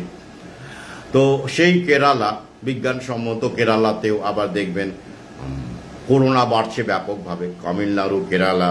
হ্যাঁ, আবার ডেঙ্গুও সেখানে আছে, কোনো সন্দেহ নেই, সব কিছুই আছে। চিকুনগুনিয়া, ডেঙ্গু খোঁজ নিয়ে দেখুন, মশাবাহিত রোগ, ভেক্টর বর্ন ডিজিজেস বলা হচ্ছে। সেই ডেঙ্গু আমাদের সারা দেশে বাড়ছে। তার জন্য মোবাইল ভ্যানে বিভিন্ন জায়গায় প্রচার করা হচ্ছে, জল জমতে দেবেন না, ডাবের জল থেকে শুরু করে ভাঙা পাত্রে জল জমা থেকে শুরু করে ফ্রিজে জল জমা, বাথরুমে জল জমা, টবে জল জমা, মানে সর্বত্র জল জমা নিয়ে ব্যাপক কাণ্ডকীর্তি হচ্ছে। আপনারা জানেন স্বাস্থ্যকর্মীরা জোর কদমে প্রচার শুরু করে দিয়েছে, এবং দুঃখ করে অনেক পত্রিকায় বলা হচ্ছে যে যথেষ্ট সংখ্যক স্বাস্থ্যকর্মী নেই। খুব দুঃখের কথা, আরো নিয়োগ করতে হবে, স্বাস্থ্যকর্মী নিয়োগ করতে হবে। হ্যাঁ, ওই ক্ষেত্রে বলেছিলাম না, মানে কন্ট্রাক্ট বেসিসে হলেও কর্মসংস্থান কিন্তু এই স্বাস্থ্য ক্ষেত্রে হবে আগামী, বিশেষ করে স্বাস্থ্যকর্মী, আশাকর্মী এসব ক্ষেত্রে হবে। তো এটাতে আমরা দেখতে পাচ্ছি, আপনারা বহু আগেই বলেছি যে ডেঙ্গু ভ্যাকসিন আসছে সামনের বছর, তার জন্য ওরা ক্ষেত্র তৈরি করছে। ফাইন করা হচ্ছে জমা জল দেখলে, ভয় টয় দেখানো হচ্ছে, এগুলো আপনারা জানেন ইতিমধ্যে। এবং কোভিড ডেঙ্গুর কথা বলা হচ্ছে। কোভিড ডেঙ্গু মানে কি? কোভিড এবং ডেঙ্গু একসাথে, ভাবুন দেখি কি ভয়ঙ্কর ব্যাপার। এই কোভিড ডেঙ্গু কিন্তু ইংরেজিতে পাবেন না, এটা বাংলার আমাদের স্পেশাল আবিষ্কার। কেন? ডেঙ্গু তো ইউরোপে হয় না, তাহলে আপনি কেন ইংলিশে পাবেন ওটা কোভিড ডেঙ্গু? সার্চ করে দেখবেন, পাবেন না। তাহলে কি বাংলায় লিখুন Covid plus dengue, Covid dengue, তখন পেয়ে যাবেন। সেটা কি? যাদের করোনা হয়ে গেছে তারা ইতিমধ্যেই দুর্বল, তাদের যদি ডেঙ্গু হয় তাদের অবস্থা সত্যি খারাপ হয়ে যায়, ভয়ঙ্কর অবস্থা, প্লেটলেট কমে যায়, আগে থেকেই তো সর্বনাশ হয়ে আছে, প্রাণও যেতে পারে। তাই এবার দেখবেন কোভিড ডেঙ্গু আবার খবর পাবে। এটা বছর দুয়েক আগেই এই খবর এসেছিল, কোভিড ডেঙ্গু ওই বর্ষাকালে। এই যে আবার বর্ষাকাল আসছে, করোনা শুরু হয়ে গেছে, এবার দেখবেন কোভিড ডেঙ্গু ব্যাপারটা আবার শুনতে পাবেন আর কি। কোভিড এবং ডেঙ্গু একসাথে চলছে, পাশাপাশি চলছে। মানে কোভিড হয়ে গেছে, একটু সেরে উঠেছেন, বা এখনো আছে, পুরোপুরি সেরে ওঠেননি, দুর্বলতা আছে, করোনা হয়ে গেছে, বাবা ভেতরে তো বউ আছে, আপনার তো হবেই, টেস্ট করলেই পজিটিভ। তাই সাবধান, টেস্টের চক্করে কিন্তু পড়বেন না। টেস্ট করবে, ওটা ডেটা ওরা নিয়ে নেবে, আপলোড করে দেবে, করে সংখ্যাটা বাড়াবে আর অন্যদেরকে ভয় দেখাবে। টেস্ট করার আগে হাজারবার ভাবুন, প্রাকৃতিক পন্থায় থাকুন। অনেকেই গতবারে সুস্থ হয়ে গেছেন ঘরে বসে, এখন থেকে প্রাকৃতিক পন্থায় ফিরুন। আমি বারবার করে বলেছি, এই নিয়ে আহ্বান জানিয়েছে। তো যাই হোক, তাহলে কোভিড ডেঙ্গু আসছে, এবার আপনারা শুনতে পাবেন। কিন্তু এইবারে যেটা আমরা দেখতে পাবো, যেটা ইতিমধ্যে বেশ কিছু দালাল, আমলা বিজ্ঞানী, এখন তো সব বিজ্ঞানী আমলা, জানেন তো, বিজ্ঞানী ওই সব সাধক বিজ্ঞানী জগদীশ চন্দ্র বসুর মতো নেই, এরা তো সব পদে থাকা বিজ্ঞানী, এরা হলো আমলা বিজ্ঞানী, এরা ফার্মা লবির ডাইরেক্ট দালাল। এরকম একজন দালাল বিজ্ঞানী, তিনি কি বলছেন? তিনি বলছেন অ্যাসিমটোমেটিক ডেঙ্গু কি উপসর্গহীন ডেঙ্গু বেশি বিপজ্জনক। কি মিল পাচ্ছেন তো? আমি বহু আগেই বলেছিলাম, করোনা যেমন উপসর্গহীন ছিল, অ্যাসিমটোমেটিক, তারা বিপজ্জনক, তারাই নাকি ছড়াচ্ছে। তাদের কোনো লক্ষণ নেই, সর্দি কাশি হাঁচি জ্বর কিছুই নেই, দিব্যি হেঁটে বেড়াচ্ছে, তারাই নাকি কিন্তু টেস্ট করলে নাকি পজিটিভ। ভাবুন, উপসর্গ নেই, টেস্ট করলে পজিটিভ। এরা হলো নাকি বিপজ্জনক সমাজের পক্ষে, এরা হলো সুপার স্প্রেডার। এরকম ভাবে করোনার সময় করা হয়েছিল, বলা হয়েছিল, উপসর্গহীন করোনার কথা বারবার করে বলা হয়েছিল এবং মানুষকে আরো বেশি ভয় পাওয়ানো হয়েছিল এই কায়দা করে। একই রকম ভাবে ডেঙ্গুর ক্ষেত্রে ওরা এই শব্দটা ব্যবহার করছে। অ্যালার্ট থাকবেন, আমি লিঙ্ক দিয়ে দেব। অ্যাসিমটোমেটিক ডেঙ্গু কি, অর্থাৎ ওরা নিজেরাই তো, আমি বলেছি ডেঙ্গু 80 থেকে 90% ক্ষেত্রে কোনো উপসর্গই থাকে না, উপসর্গই থাকে না, বোঝাই যায় না। মানুষের স্বাভাবিক অনাক্রম্যতা বা ন্যাচারাল ইমিউনিটি দিয়ে সে সামলে নেয়, কিন্তু ওই 80-90% তারাও নাকি বিপজ্জনক। কেন? অ্যাসিমটোমেটিক ডেঙ্গু তারা বহন করছে। এটা হলো আবার মশার রোগ, মশাবাহিত রোগ। জানেন তো, এখন যা রোগ হচ্ছে সবই জুনোটিক কম বেশি, মানে অন্য প্রাণী থেকে বা পতঙ্গ থেকে। সংক্ষেপে এক কথা সহজ করে বলছি, সেটাই যে রোগ মানুষের দেহে আসে সবই জুনোটিক। এই যেমন ধরুন করোনা, ওটা নাকি বাদুর থেকে হয়েছিল, কোনো প্রমাণ নেই, কিন্তু চীনের নাকি কোনো এক বাদুর থেকে, প্রাণী থেকে মানুষের মধ্যে হয়েছিল, তাহলে জুনোটিক। আচ্ছা, ডেঙ্গু ওটা মশা থেকে হয়, তার থেকে মানুষের মধ্যে ছড়ায়, মশাটা ভেক্টর, এটাও জুনোটিক। বেশ, এরপরে অ্যানথ্রাক্স, গরু ছাগল ভেড়া মানে খুরওয়ালা প্রাণীদের হয়, গবাদি পশুর হয় অ্যানথ্রাক্স, ওখান থেকে নাকি মানুষের হয়, ওটাও জুনোটিক, ওটাও জুনোটিক। কি বুঝলেন? এখন সবই জুনোটিক। তো যাই হোক, এইভাবে ওরা কি বলছে, ধরুন কারো কোনো ডেঙ্গুর উপসর্গ নেই, তিনি সুস্থ, তিনি আপিসে যাচ্ছেন, বাজারে যাচ্ছেন, সেই সময় তাকে কোনো মশা কামড়ালো, সেই মশা, ওই যে ওনার মধ্যে ডেঙ্গু আছে কিন্তু সিমটম নেই। আচ্ছা বেশ, সেই মশা এবার অন্য কাউকে কামড়ালো, তার নাকি ডেঙ্গু হয়ে গেল। কি বিপজ্জনক, কি বিজ্ঞান! আহারে, ইহাকেই বলে বিজ্ঞান।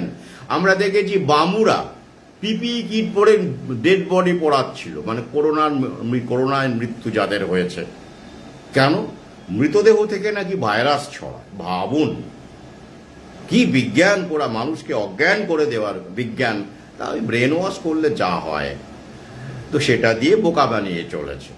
আচ্ছা বলুন তো, আপনার কোনো সিমটমই নেই, কিছুই নেই, তাহলে আপনাকে কামড়ালো কোনো মশা, তা সেইটা ডেঙ্গু আপনার থেকে বহন করে নিয়ে অন্য জায়গায় গিয়ে আবার কামড়ে তার মধ্যে ঢুকিয়ে দিল। এটা কোন বিজ্ঞান? আমাদের মধ্যেই তো ওরাই বলছে ৩৮ ট্রিলিয়ন ব্যাকটেরিয়া, ৩৮০ ট্রিলিয়ন ভাইরাস আছে। We are made of bacteria and virus.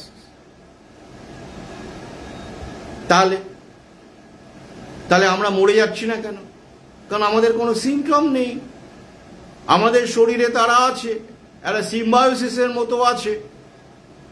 শরীর দুর্বল হয়ে গেলে, ইমিউন সিস্টেম ভেঙে পড়লে তখন তারা জানান দেবে, তখন একের পর এক রোগ ধরা পড়বে, উপসর্গ দেখা দেবে। তাই আমরা বলি পুষ্টিকর খাবার খান, সুস্থ জীবনযাপন করুন। শরীরটা হলো বাড়িওয়ালা শক্তিশালী থাকলে ভাড়াটিয়া কিছু করতে পারে না, জানেন তো। এটা সহজ করে রূপকটা বললাম। তো যেই বাড়িওয়ালা দুর্বল হয়ে যায়, ভাড়াটিয়া তখন জানান দেয়, রোয়াব দেখায়। তো আমাদের শরীরে যেসব ব্যাকটেরিয়া ভাইরাস আছে সেগুলো আসলে ভাড়াটিয়ার মতো, আমাদের শরীরে তারা আশ্রিত হিসেবে আছে। তো আমরা যতক্ষণ শক্তিশালী আছি, স্ট্রং আছি, মানে আমাদের ইমিউন সিস্টেম শক্তিশালী আছে, ওরা কিছু করতে পারে না, শান্তিপূর্ণ সহাবস্থান থাকে। তো তাহলে ডেঙ্গু কেন? আমাদের শরীরে তো অনেক কিছুই আছে। 50% ভারতীয়র শরীরে টিউবারকুলোসিসের জীবাণু আছে, হ্যাঁ, টিবির জীবাণু আছে। তো আমাদের তো টিবি কোনো লক্ষণ থাকছে না, মরে যাচ্ছে কি আমরা টিবিতে? তাহলে যার টিবির কোনো লক্ষণ নেই, সিমটম নেই, সে কি করে টিবিটা ছড়াবে, কি করে স্প্রেড করবে? এই মুরগিটা আমাদের করা হয়েছিল অ্যাসিমটোমেটিক করোনার নাম করে, যে উপসর্গহীন করোনা থেকে নাকি মানুষ আক্রান্ত, অন্যরা আক্রান্ত হচ্ছে, তাই সব ঘরে থাকুন, স্টে হোম, স্টে সেফ। আর মুরগি লোকজন তারা পোস্ট করলো, শিক্ষিত লোক আবার অনেকে, বিজ্ঞানী, শিক্ষক, অধ্যাপক, I am staying home, I am saving lives. আহারে মগজ, আহারে মগজ, I am staying home, I am saving lives. ঘরে থেকেও যে মানুষের জীবন বাঁচানো যায়, তার একটা দারুণ সুযোগ করোনা লকডাউন এইসব ভদ্রলোকেদের দিয়েছিল। তারা এটা বোঝেননি, এই কোটি কোটি মানুষ, ভদ্রলোকেরা যখন ঘরের মধ্যে ঢুকে গেলেন, তখন তারা মানুষের জীবন বাঁচাচ্ছিলেন না, অনেক মানুষকে মৃত্যুর মুখে ঠেলে দিচ্ছিলেন। জীবিকাহীনতায় অনেকে আত্মহত্যা করছিল সেই সময়। যেহেতু লোকজন আর বাইরে বেরোচ্ছে না, দোকানপাটও বন্ধ, ভদ্রলোকেরা অনলাইন থেকে কেনাকাটা করছেন, আর সেভিং লাইফস বলছেন, আর অথচ তখন মানুষ আসলে বহু ছোট বাজারি ফুটপাত ব্যবসায়ী আত্মহত্যা করছিলেন সেই সময়। সেই তথ্য রেকর্ড আমাদের কাছে আছে। যাই হোক, এই হলো বাস্তবতা।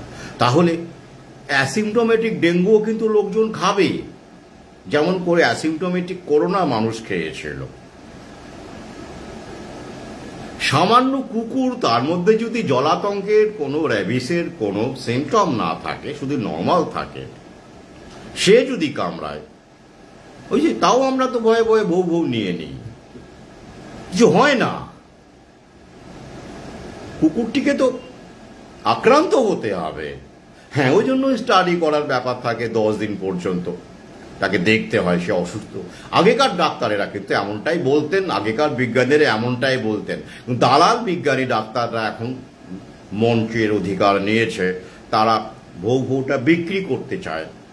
সরকারকেও তো কিনতে হয়, যত এদিকে যাবে তত সরকার কিনবে, আর জনগণ ভাবে ফ্রিতে দিচ্ছে।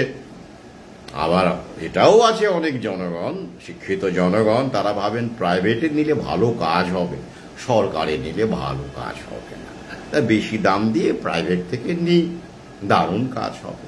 হচ্ছে তো বটেই, এখনো অনেক কাজ বাকি আছে, দেখতে থাকবেন, এখনো বহু বছর বাকি, বহু জল গড়ানো বাকি। তাহলে উপসর্গহীন ডেঙ্গুর, অ্যাসিমটোমেটিক ডেঙ্গুর গল্পটা কিন্তু শুরু হয়ে গেছে। সতর্ক থাকবেন। টেস্ট কিন্তু আপনাদের করাবে কিছুদিন পর থেকে। করোনার টেস্টও অলরেডি শুরু হয়ে গেছে। অনেক লোকজন নিজে প্যানিকে গিয়ে করছেন। আমার সহযোদ্ধারা আশা করি সেই প্যানিকে পা দেবেন না, এবং যারা আমার পাঠক, যারা মননশীল ব্যক্তি, তারা এতদিনে যদি বুঝে না থাকেন, তো তাদের আর মননশীল বলেই কি করে। ডেঙ্গুর ক্ষেত্রেও একই রকম ভাবে টেস্ট করা হবে। টেস্ট করে বাড়িয়ে ফলস পজিটিভের গল্প ডেঙ্গুতেও কিন্তু পাবেন, যেমন করে করোনার বেলায় করা হয়েছিল, ডেঙ্গুতেও কিন্তু করা হবে। আর ডেঙ্গু রোগটা, এটাও কিন্তু 1940-এর দশকে প্রথম আমরা জানতে পারি আর কি, তার আগে কিন্তু এর অস্তিত্বই ছিল না। এবার আপনারা প্রশ্ন করতে পারেন যে স্যার, আপনি কি অস্বীকার করতে পারেন যে মশা থেকে ম্যালেরিয়া হয়, ডেঙ্গু হয়, চিকুনগুনিয়া হয়? ম্যালেরিয়া তো অনেক আগে থেকেই আমরা জানি, সেটা তো এরা আবিষ্কার করে, এখনকার খবর করোনা না হয় বুঝলাম ঢপ, ওটা না হয় মিথ্যে বুঝলাম, করোনা কোনো ব্যাপার না, কিন্তু ম্যালেরিয়া তো ছিল, আগে থেকেই তো ছিল। হ্যাঁ, এবং অতীতেও যখন জায়নিক শক্তি যখন ছিল না, ক্ষমতায় আসেনি, তখনও তো ম্যালেরিয়া ছিল। তবে মশা থেকে কি রোগ হয় না? লালবাত হতে পারে। কিন্তু আপনাদের একটু ভাবতে বলবো, এ বিষয়ে আমার একটা ভিডিও রয়েছে। জীবাণু কি সত্যি রোগের জন্য দায়ী? জীবাণুকে আমরা দায়ী করতে পারি? ওরা অনেক রকম জীবাণু টিবাণু, কিছু সত্যি কিছু মিথ্যে, জার্ম থিওরি দিয়ে সামনে এনে, পাস্তুরি জার্ম থিওরি আমাদের সামনে নিয়ে আসেন লুই পাস্তুর, এনে আমাদেরকে মুরগি বানিয়েছে। কারণ বড় বড় মিথ্যেকে চালাতে গেলে কিছু ছোট ছোট সত্যি বলতে হয়, জানেন তো আগে। হ্যাঁ, নাইলে কিন্তু মানুষ মিথ্যেটা খায় না। এটা সর্বত্র তাই, শুধু ভ্যাকসিনের ক্ষেত্রে নয়, ভাইরাসের ক্ষেত্রে নয়, সম্পর্ক থেকে শুরু করে সর্বত্রই প্রথমে বিশ্বাস অর্জন করতে হয়। বিশ্বাস যত ভালো করে অর্জন করা যাবে তত বড় করে বিশ্বাসঘাতকতা করা যাবে। তাই বিশ্বাস অর্জন করতে গেলে কিছু ভালো করতে হয়, বিশ্বাস অর্জন করার মতো কিছু কাজ করতে হয়।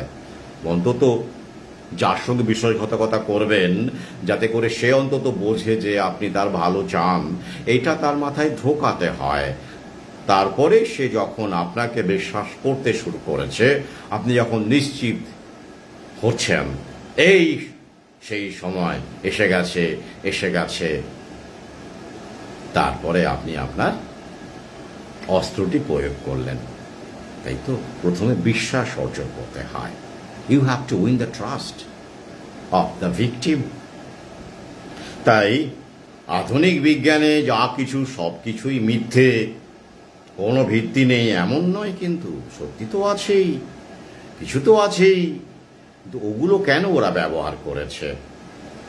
আসল জায়গায় বিশ্বাসঘাতকতা করবার জন্য, লক্ষ্য অর্জনের জন্য। আগে এই যেমন ধরুন, মশা কামড়ালে ম্যালেরিয়া হয়, এটা সত্যি। আপাতভাবে অনেক ভাবে না সত্যি, কিন্তু একটু গভীরে যান, এটা সত্যি নয়। কিন্তু সত্যি আবার সত্যি নয়। কিরকম? ধরুন একটা ঘরে 10 জন লোক বসে আছে, 10 জন লোক বসে আছে, তার মধ্যে আমি আছি, আপনি আছেন, আরো 8 জন আছে। সবাইকেই একটি মশা যে ম্যালেরিয়ার প্যারাসাইট বহন করছিল, সেটা ফ্যালসিপারাম ভাইভ্যাক্স হতে পারে, প্লাজমোডিয়াম হতে পারে, প্লাজমোডিয়াম ভাইভ্যাক্স হতে পারে, ফ্যালসিপারাম হতে পারে, যাই ধরুন ম্যালিগন্যান্ট ম্যালেরিয়ার কিছু বহন করছিল, বা কোনো খতরনাক কোনো ম্যালেরিয়ার প্যারাসাইট বহন করছিল। এবার 10 জনকেই কামড়ালো। সবার কি ম্যালেরিয়া হওয়ার কথা? তাহলে হলো না কেন? হয় না কেন? হয় না তো। একটা বাড়িতে যখন ম্যালেরিয়া হয় সবার একসাথে হয়। মশা কি তা অন্যদের কামড়ায়নি? ওই একই মশায় অনেককে কামড়েছে স্বাভাবিকভাবে, এটাই স্বাভাবিক। একটা মশা তো একজনকে একবারই কামড়ে চলে গেল, অন্যদের কামড়ালো না, এমন তো নয়। আর ম্যালেরিয়ার বহনকারী মশার অভাবও নেই, তাহলে কেন সবার হচ্ছে না? এইখানটাতেই ওরা আসল সত্যটা ওরা বলে না। কেন হয় না?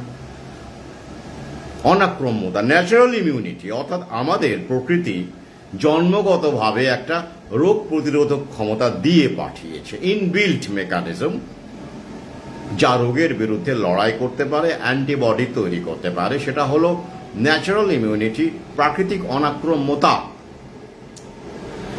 সেটাকে যদি ওরা স্বীকার করে, প্রথম দিকের বিজ্ঞানীরা তো স্বীকার করেছেন, হিপোক্রেটিস স্বীকার করেছেন, তাই বলেছেন লেট ফুড বি দাই অনলি মেডিসিন। খাদ্যই হোক আপনার একমাত্র ঔষধ। খাদ্যের মাধ্যমে, এটা লতা পাতা জড়িবুটি সবই তো আপনি খাচ্ছেন, সেবন করছেন, শাক সবজি। আবার কি পরবর্তীকালে কানাডিয়ান গবেষক, বিজ্ঞানী, চিকিৎসক উইলিয়াম ওয়াসলারও বলেছেন, যাকে নিয়ে আমি গ্রিগরি রাসপুটিনে যার কথা এসেছে প্রসঙ্গক্রমে, তার কিছু উদ্ধৃতি সেখানে ব্যবহার করেছি গ্রিগরি রাসপুটিনে। আপনারা পড়ে থাকবেন, যারা বই সংগ্রহ করছেন, অনেকেই জানাচ্ছেন তারা পড়েছেন, তাদের ভালো লাগার কথা জানাচ্ছেন। তো তাহলে এটা আমাদেরকে প্রকৃতি দিয়ে পাঠিয়েছে, ন্যাচারাল ইমিউনিটি। সেটাকে যদি আমরা খাদ্যের মাধ্যমে প্রকৃতির সান্নিধ্যের থেকে প্রাকৃতিক পন্থায় জীবন যাপন করে বুস্ট করি, বা মেনটেন করি, বা শক্তিশালী করি, তাহলে আমরা এইসব রোগ ব্যাধিকে সহজেই প্রতিহত করতে পারি। এটাই বাস্তবতা। এই কারণে এই অধম কোন ওষুধপত্র খায় না, সেলফ কিওর মেকানিজমে বিশ্বাস করে। তো এটা কেন ওরা বলে না? এটা বললে তো ওদের ব্যবসা বাণিজ্য শেষ। ট্রিলিয়ন ডলারের ফার্মা কোম্পানি বিগ ফার্মা ফুস হয়ে যাবে। আর মানুষ ওষুধ খেতে পছন্দ করে। এটা অসলার সাহেব খুব দুঃখের সঙ্গে বলেছেন যে জন্তু জানোয়ারের সঙ্গে মানুষের প্রধান ফারাক যে মানুষ ওষুধ খেতে পছন্দ করে, জন্তু জানোয়ার করে না, পছন্দ করে না, মানুষ করে। সভ্য মানুষ প্রয়োজন না থাকলেও সে ডাক্তারবাবু তার টনিক লিখে দেন না। ডাক্তারবাবু হয়তো ভালো ডাক্তার, তিনি বুঝলেন, কথাবার্তা শুনে বুঝলেন না এনার সাইকোলজিক্যাল প্রবলেম আছে, একটা কিছু অন্য সমস্যা আছে। তিনি বললেন যে আপনি একটু ভালো করে হাঁটুন, তো একটু ভালো করে পুকুর থাকলে সাঁতার কাটুন, হ্যাঁ, একটু ব্যায়াম ট্যায়াম করুন, বাগানে কাজ করুন, আর ভালো করে ঘুমন, আপনার ওষুধ লাগবে না। এবার না ডাক্তারবাবু এতটা এলাম, দিন না একটা ওষুধ, অন্তত একটা টনিক লিখে দিন না, শরীরে বল পাবো। হ্যাঁ, অনেক ভদ্রলোক মনে করে টনিক খেলে শরীরে বল হয়, শাকসবজি খেলে হয় না, ফাইবার খেলে হয় না, খাদ্যদ্রব্য থেকে হয় না, টনিক খেলে হয়। এই হলো শিক্ষা। হায় রে বিজ্ঞান, হায় রে। ওই জন্য আমি বারবার বলি, মনে রাখবেন শব্দটি কিন্তু শিক্ষা নয়, শিক্ষা দীক্ষা। দীক্ষাহীন শিক্ষা হলে এমন হয়। দীক্ষাটা কি? দীক্ষাটা উইজডম, বোধ, প্রতীতি, সেই দীক্ষাটাই নেই। তাই দীক্ষাহীন শিক্ষা মানে হচ্ছে জঞ্জাল, যেটাকে ওরা কাজে লাগাতে পারে। কাজে লাগাচ্ছে তো বটেই, গিনিপিগ যাকে বলে আর কি। তো যাই হোক, এটাই হলো পরিস্থিতি। তাহলে ডেঙ্গু কিন্তু আগামীতে একটা বড় আকার নেবে, এবং সত্যিও নেবে, কারণ অনেকেরই কিন্তু করোনা ভোগ যারা নিয়েছেন তাদের ইমিউন সিস্টেম কিন্তু আস্তে আস্তে দুর্বল হচ্ছেই, কারণ তারা ন্যাচারাল ইমিউনিটিকে ট্যাম্পার করেছেন। বিশেষ করে যারা কোভিশিল্ড, এ নিয়ে আমি লিখেছিলাম আর কি, যারা কোভিশিল্ড নিয়েছেন, তো তারা, আমি বারবার বলছি, প্রাকৃতিক পন্থায় ফিরুন। ক্রমে প্যারাসিটামল থেকে শুরু করে ফার্মা কোম্পানির ওষুধকে বর্জন করুন, তাহলে আপনি মিনিমাইজ করতে পারবেন এই ক্ষতিটাকে। ইমিউন সিস্টেমকে কিছুটা হলেও আপনি আবার ফিরে পেতে পারেন। নইলে কিন্তু ডেঙ্গুতে আপনারাই গিনিপিগ হয়ে যাবেন, এবং আপনাদেরকে টেস্ট করানো হবে। এই যে সময় 5 বছর পূর্ণ হতে চলেছে 2026 জানুয়ারি, খুব ভাইটাল টাইম, কিন্তু খুব ইন্টারেস্টিং টাইম ওদের কাছে, একটা স্ল্যাব। তাই সতর্ক করছে, টেস্টের ফাঁদে পা দেবেন না। আপনি টেস্ট করে হয়তো ভাবলেন ঠিক আছে করলাম, ভদ্রলোক হলেন, কিন্তু এই টেস্টের ডেটাটা অন্যদের ভয় পাওয়ানোর ক্ষেত্রে ব্যবহার করা হবে।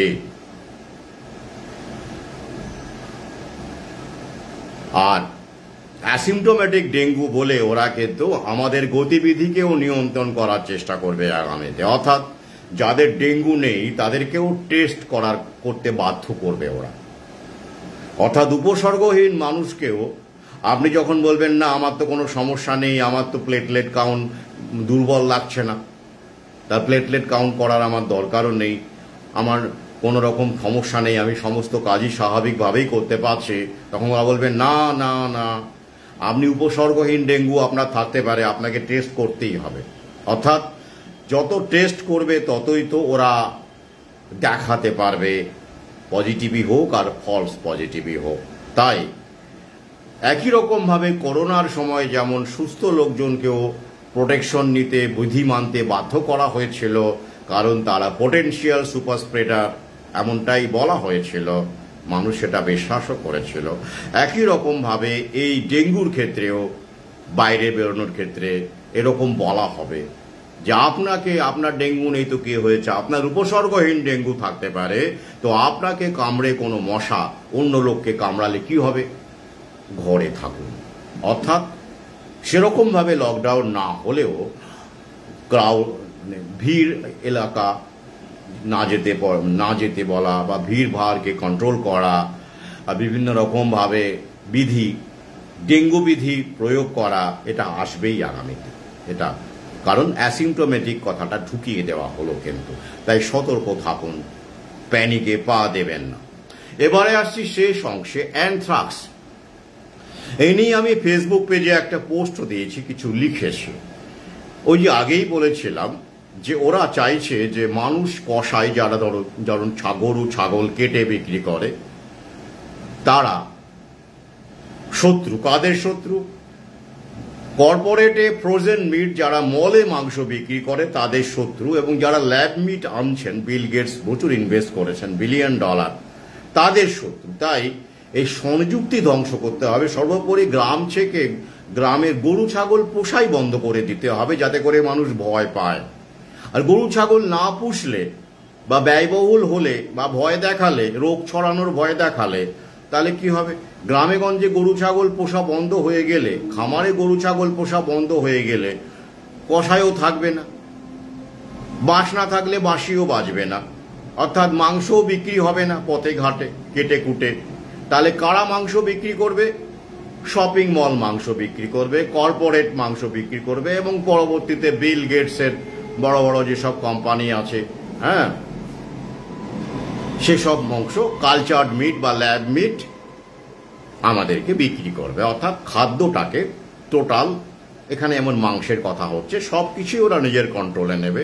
খাদ্যশস্য, মাংস, মাছ সবকিছুই ওরা কর্পোরেট কন্ট্রোলে নেবে, জায়নিজ কন্ট্রোলে নেবে। তো তারই একটা সূত্রপাত হিসেবে আমরা দেখতে পাচ্ছি গরু ছাগলকে আবার আগেও দেওয়া হয়েছিল, আবার নতুন করে অ্যানথ্রাক্সের আটকানোর জন্য ভো দেওয়া হচ্ছে। কি? কোচবিহারে নাকি একজন মানুষ নাকি মানে দুজন না একজন নাকি অ্যানথ্রাক্সে মারা গেছে। ভাবুন, অ্যানথ্রাক্স একটা ব্যাকটেরিয়া যেটা গবাদি পশু বা খুরওয়ালা প্রাণীদের হয়, হরিণের হতে পারে, গরুর হতে পারে, মোষের হতে পারে, ছাগলের হতে পারে ইত্যাদি। তো সেটা নাকি মানুষের দেহে সংক্রামিত হয়ে তার মাংস খেয়ে নাকি কোচবিহারের একজন মারা গেছে, না দুজন মারা গেছে।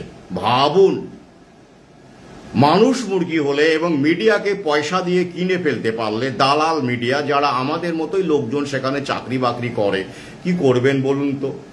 তারাও তো জ্ঞানের নমুনা আমরা জানি। আর মালিককে বলেছে, ভাই দিয়ে দিচ্ছি $1,00,000, এটা একটু ছাপিয়ে দাও। মালিক ছাপিয়ে দিল, তাই না? তো সেখানে কি বলা হচ্ছে? ছাগলের মাংস খেয়ে, আমি লিখেছি, গরুকে সেখানে অ্যানথ্রাক্সের ভো দেওয়া হচ্ছে। ওই যে ওয়ান হেলথ পলিসি, গরুকে ছাগলকে সবাইকে সুস্থ থাকতে হবে, কারণ তাদের মাধ্যমেই তো রোগ ছড়াচ্ছে মানুষের দেহে, এরকম একটা প্রচার। জুনোটিক ডিজিজ, স্ট্যাচুতে এসব বিষয়ে বিস্তারে বহু আলোচনা, বহু প্রবন্ধ নিবন্ধ লিখেছি। আপনারা অনেকে পড়ছেন, আগামীতেও পড়বেন। তাহলে মারা গেছে না, তাই?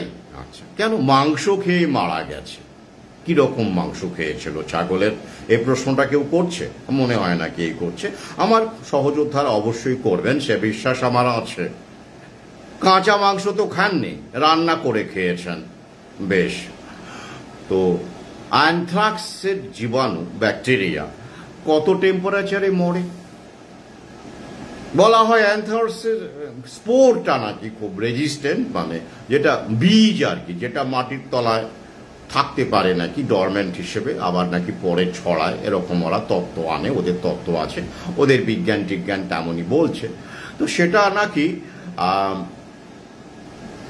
100 ডিগ্রি সেন্টিগ্রেডে 15 মিনিট ফোটালে নাকি সেটা মরে না।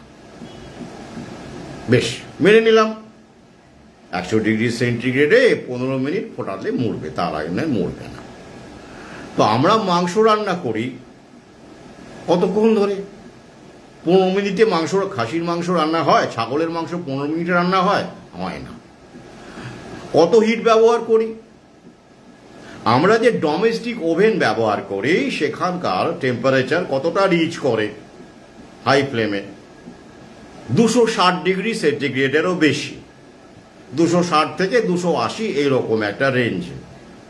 তাহলে ও তো 100 ডিগ্রিতেই মরে যাচ্ছে 15 মিনিটে। ওরা বলছে সে অনুসারেই মরে যাচ্ছে।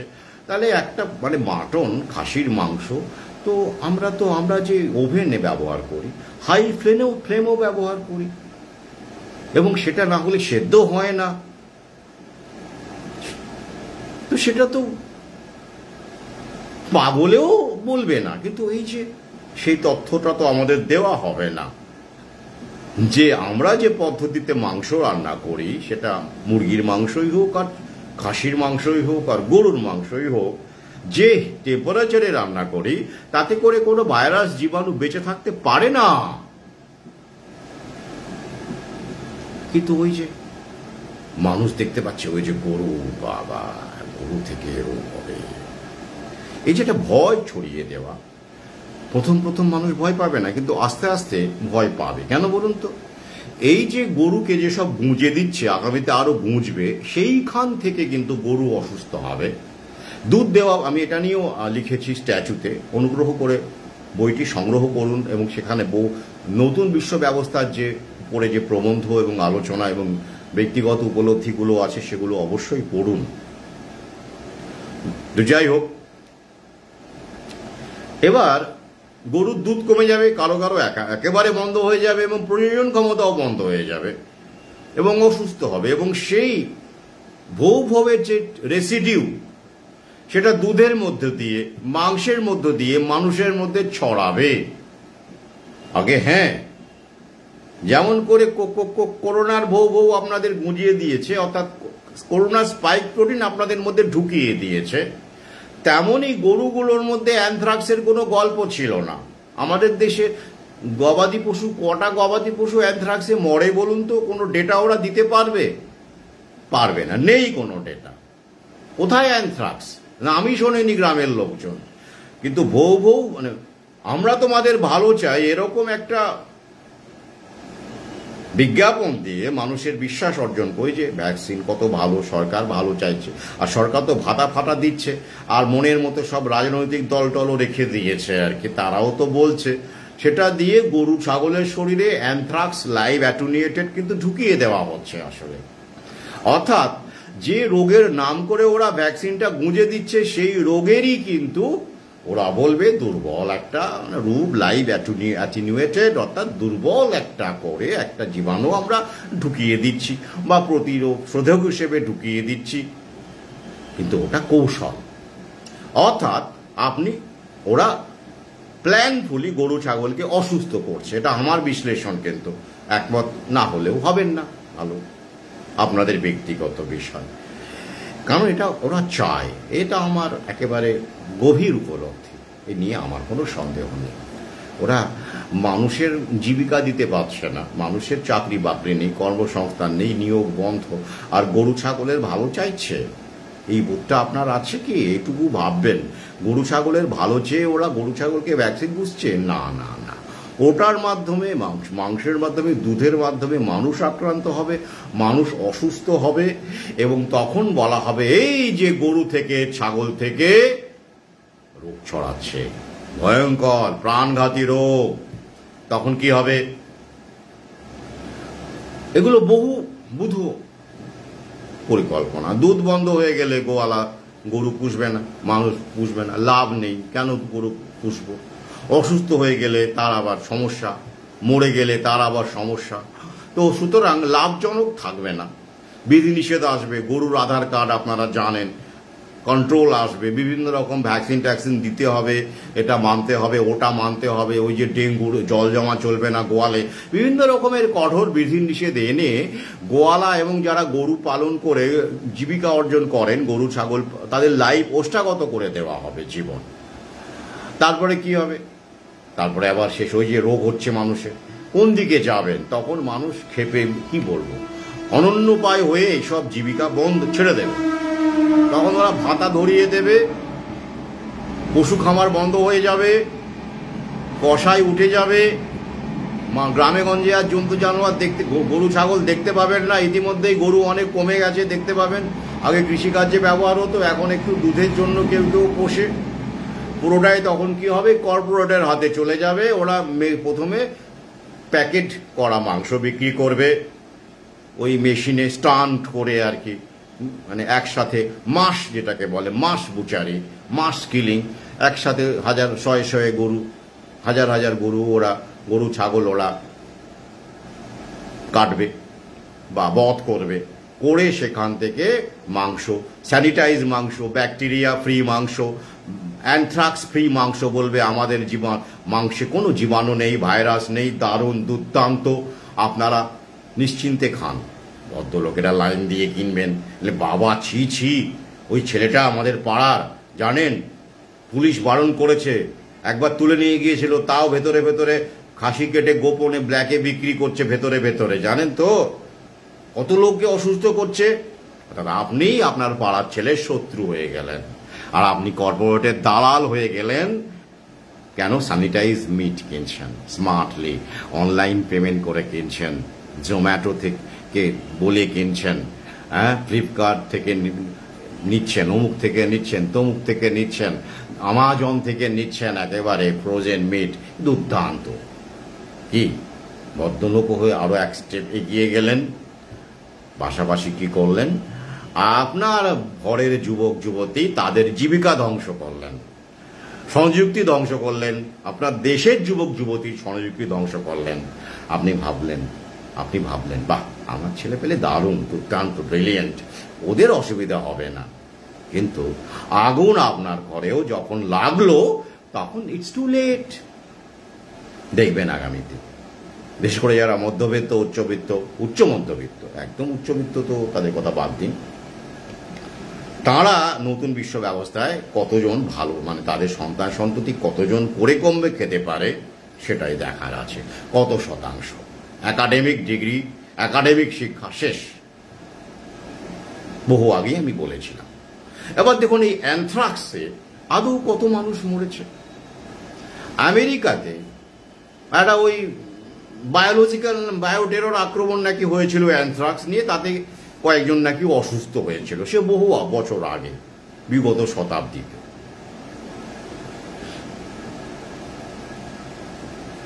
2016 সালে নাকি অ্যানথ্রাক্সে একজন মারা গেছিল আমেরিকা, এই পর্যন্ত, আর কয়েকজন নাকি অসুস্থ হয়েছিল। তাহলে কজন পাওয়া গেল?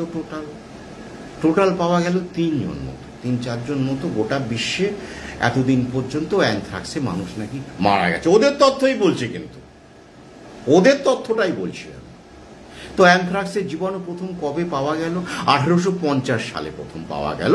আর অ্যানথ্রাক্স যে জন্তু জানোয়ারের মধ্যে হতে পারে, মানে জন্তু জানোয়ার যে অ্যানথ্রাক্সে আক্রান্ত হতে পারে, সেটা কে আবিষ্কার করলেন, প্রমাণ করলেন? ওই যে রবার্ট কোচ, যিনি ওই, আপনারা জানেন, কোচেস পস্টুলেটস বলে যেটা রয়েছে, বিখ্যাত তত্ত্ব, কি করে মানে একটা প্যাথোজেন রোগ সৃষ্টি করছে, কিভাবে সেটা দেখা, আইসোলেট করে, বিভিন্ন রকম পদ্ধতি আছে। এটা নিয়ে আমার অন্তঃসত্ত্ব 2য় খণ্ডে এই রবার্ট কোচকে নিয়ে বিস্তারিত আলোচনা আছে, তার এই আবিষ্কার, এবং সেটা আদৌ করোনা ভাইরাসের ক্ষেত্রে পালন করা হয়েছিল কিনা সেই প্রশ্নও সেখানে আলোচিত হয়েছে। তাহলে যে রোগটা 1876 খ্রিস্টাব্দে জানা গেল যে জন্তু জানোয়ারের হয়, মানে এই ব্যাকটেরিয়া থেকে হয়, তাতে করে 3-4 জন এখনো পর্যন্ত গোটা বিশ্বে মারা গেছে। সেই রোগটা এত ভয়ঙ্কর হয়ে উঠলো কেন হঠাৎ, এখন কেন, একদিন কেন আলোচনা হয়নি? তারপর কোচবিহারে কে নাকি মারা গেল, কোন প্রমাণ আছে সেখানে? কোথায় ডেটা আছে? কারা বলছে? ওই যে মিডিয়া বলছে। আর মিডিয়া বললে তো আমরা চোখ বন্ধ করে বিশ্বাস করি, তাই তো? তাহলে অর্থাৎ এই সবই চলছে নতুন বিশ্ব ব্যবস্থাকে জোর কদমে লাগু করা। একদিকে প্যানিকবাজি করে মানুষকে ভয় দেখিয়ে অসুস্থ করা, দুর্বল করা, নিঃস্ব করা, ডিপপুলেশন করা, অপরদিকে এই যে খাবো, ফুড কন্ট্রোল করা, প্যানিকবাজি করে কোনো বিজ্ঞান নেই, কিছু নেই, প্রমাণ নেই, কে নাকি অ্যানথ্রাক্সে মারা গেল এই বলে পিপিই কিট পরে দেখবেন ছবিটা দিয়েছি, কি ভয়ঙ্কর একটা ভয় তৈরি করা মানুষকে দেখানো, এই যে পিপিই কিট পরে অ্যানথ্রাক্সের প্রতিষেধক প্রয়োগ করা হচ্ছে। এইভাবে মানুষকে আস্তে আস্তে ভয় দেখানো, যাতে করে তারা গরু ছাগল পুষতে না পারে, এবং তাদের বলা হবে এই যে গরু থেকে মানুষের মধ্যে সব রোগ ছড়াচ্ছে, ছাগল থেকে সব রোগ ছড়াচ্ছে, ছাগলের মাংসকে সব রোগ ছড়াচ্ছে, হ্যাঁ, ভেড়া ছুঁলেই নাকি ভেড়ার পশম থেকেও নাকি অ্যানথ্রাক্সের স্পোর নাকি ছড়াচ্ছে। কি ভয়ঙ্কর সব ব্যাপার ট্যাপার। অর্থাৎ যারা পশমের জন্য ভেড়া পোষেন, বিক্রি করেন শীতবস্ত্র, তাদের ওপরও আঘাত আসতে চলেছে। সব এই কোরাল কন্ট্রোল হবে আর কি। তো এইভাবে একদিকে যেমন স্বনিযুক্তি ধ্বংস করা হবে, অপরদিকে টোটাল জীবিকা ধ্বংস করে টোটালটাই কর্পোরেট আদানি আম্বানিদের মতো জায়েন্টদের হাতে চলে যাবে। তাহলে কি হবে? বাকিদের ভাতা ধরিয়ে দেবে। আর যারা পারলেন নাহলে আত্মহত্যা করুন, অসুবিধে কি আছে? আর অনেকে আত্মহত্যা করবেন কোথায়? আত্মহত্যা করতে হবে না তো। এই যে আমি এতক্ষণ কথা বলছে, লাইভ করছি, এর মধ্যেই করোনামৃতের প্রভাবে কতজন হার্ট অ্যাটাক, ব্রেন স্ট্রোকে চলে গেছেন বা যাচ্ছেন আমরা জানি না। এটা রেকর্ডেড হবে না, ডকুমেন্টেড হবে না। পরিচিত কেউ হলে ফেসবুকে থাকলে আমরা দেখতে পাই যে অমুক চলে গেল। কেউ বুঝতে পারেন না, অনেকে বুঝতেই পারেন না, তারা শুধু বলেন RIP, অর্থাৎ রেস্ট ইন পিস। স্মার্ট হওয়া যায়, ভদ্র হওয়া যায়, সভ্য হওয়া যায় কত সহজে RIP বললে, কিন্তু প্রশ্ন করা যায় না কেন এত কম বয়সে একটা ছেলে কেন চলে গেল। কারণ আধুনিক শিক্ষা ব্যবস্থা, জায়নিক শিক্ষা ব্যবস্থা আমাদের প্রশ্ন করতে শেখায় না। জায়নিস বিজ্ঞান আমাদের প্রশ্ন করতে শেখায় না, আমাদের চোখ বন্ধ করে বিশ্বাস করতে বলে। অথচ বিজ্ঞানের ভিত্তি কার উপর দাঁড়িয়ে আছে? কোশ্চেনের উপর দাঁড়িয়ে আছে। Without question there is no science. No question, no science. No knowledge, no realization. কিন্তু alas, we do everything. We eat, we sleep, we obey, we enjoy, we sing, we make reels, but we don't ask questions. তাই শুভরাত্রি জানানোর আগে আরো একবার সহযোদ্ধা পাঠক দর্শকদের অনুরোধ করে যাব, প্রশ্ন করুন। শুভরাত্রি।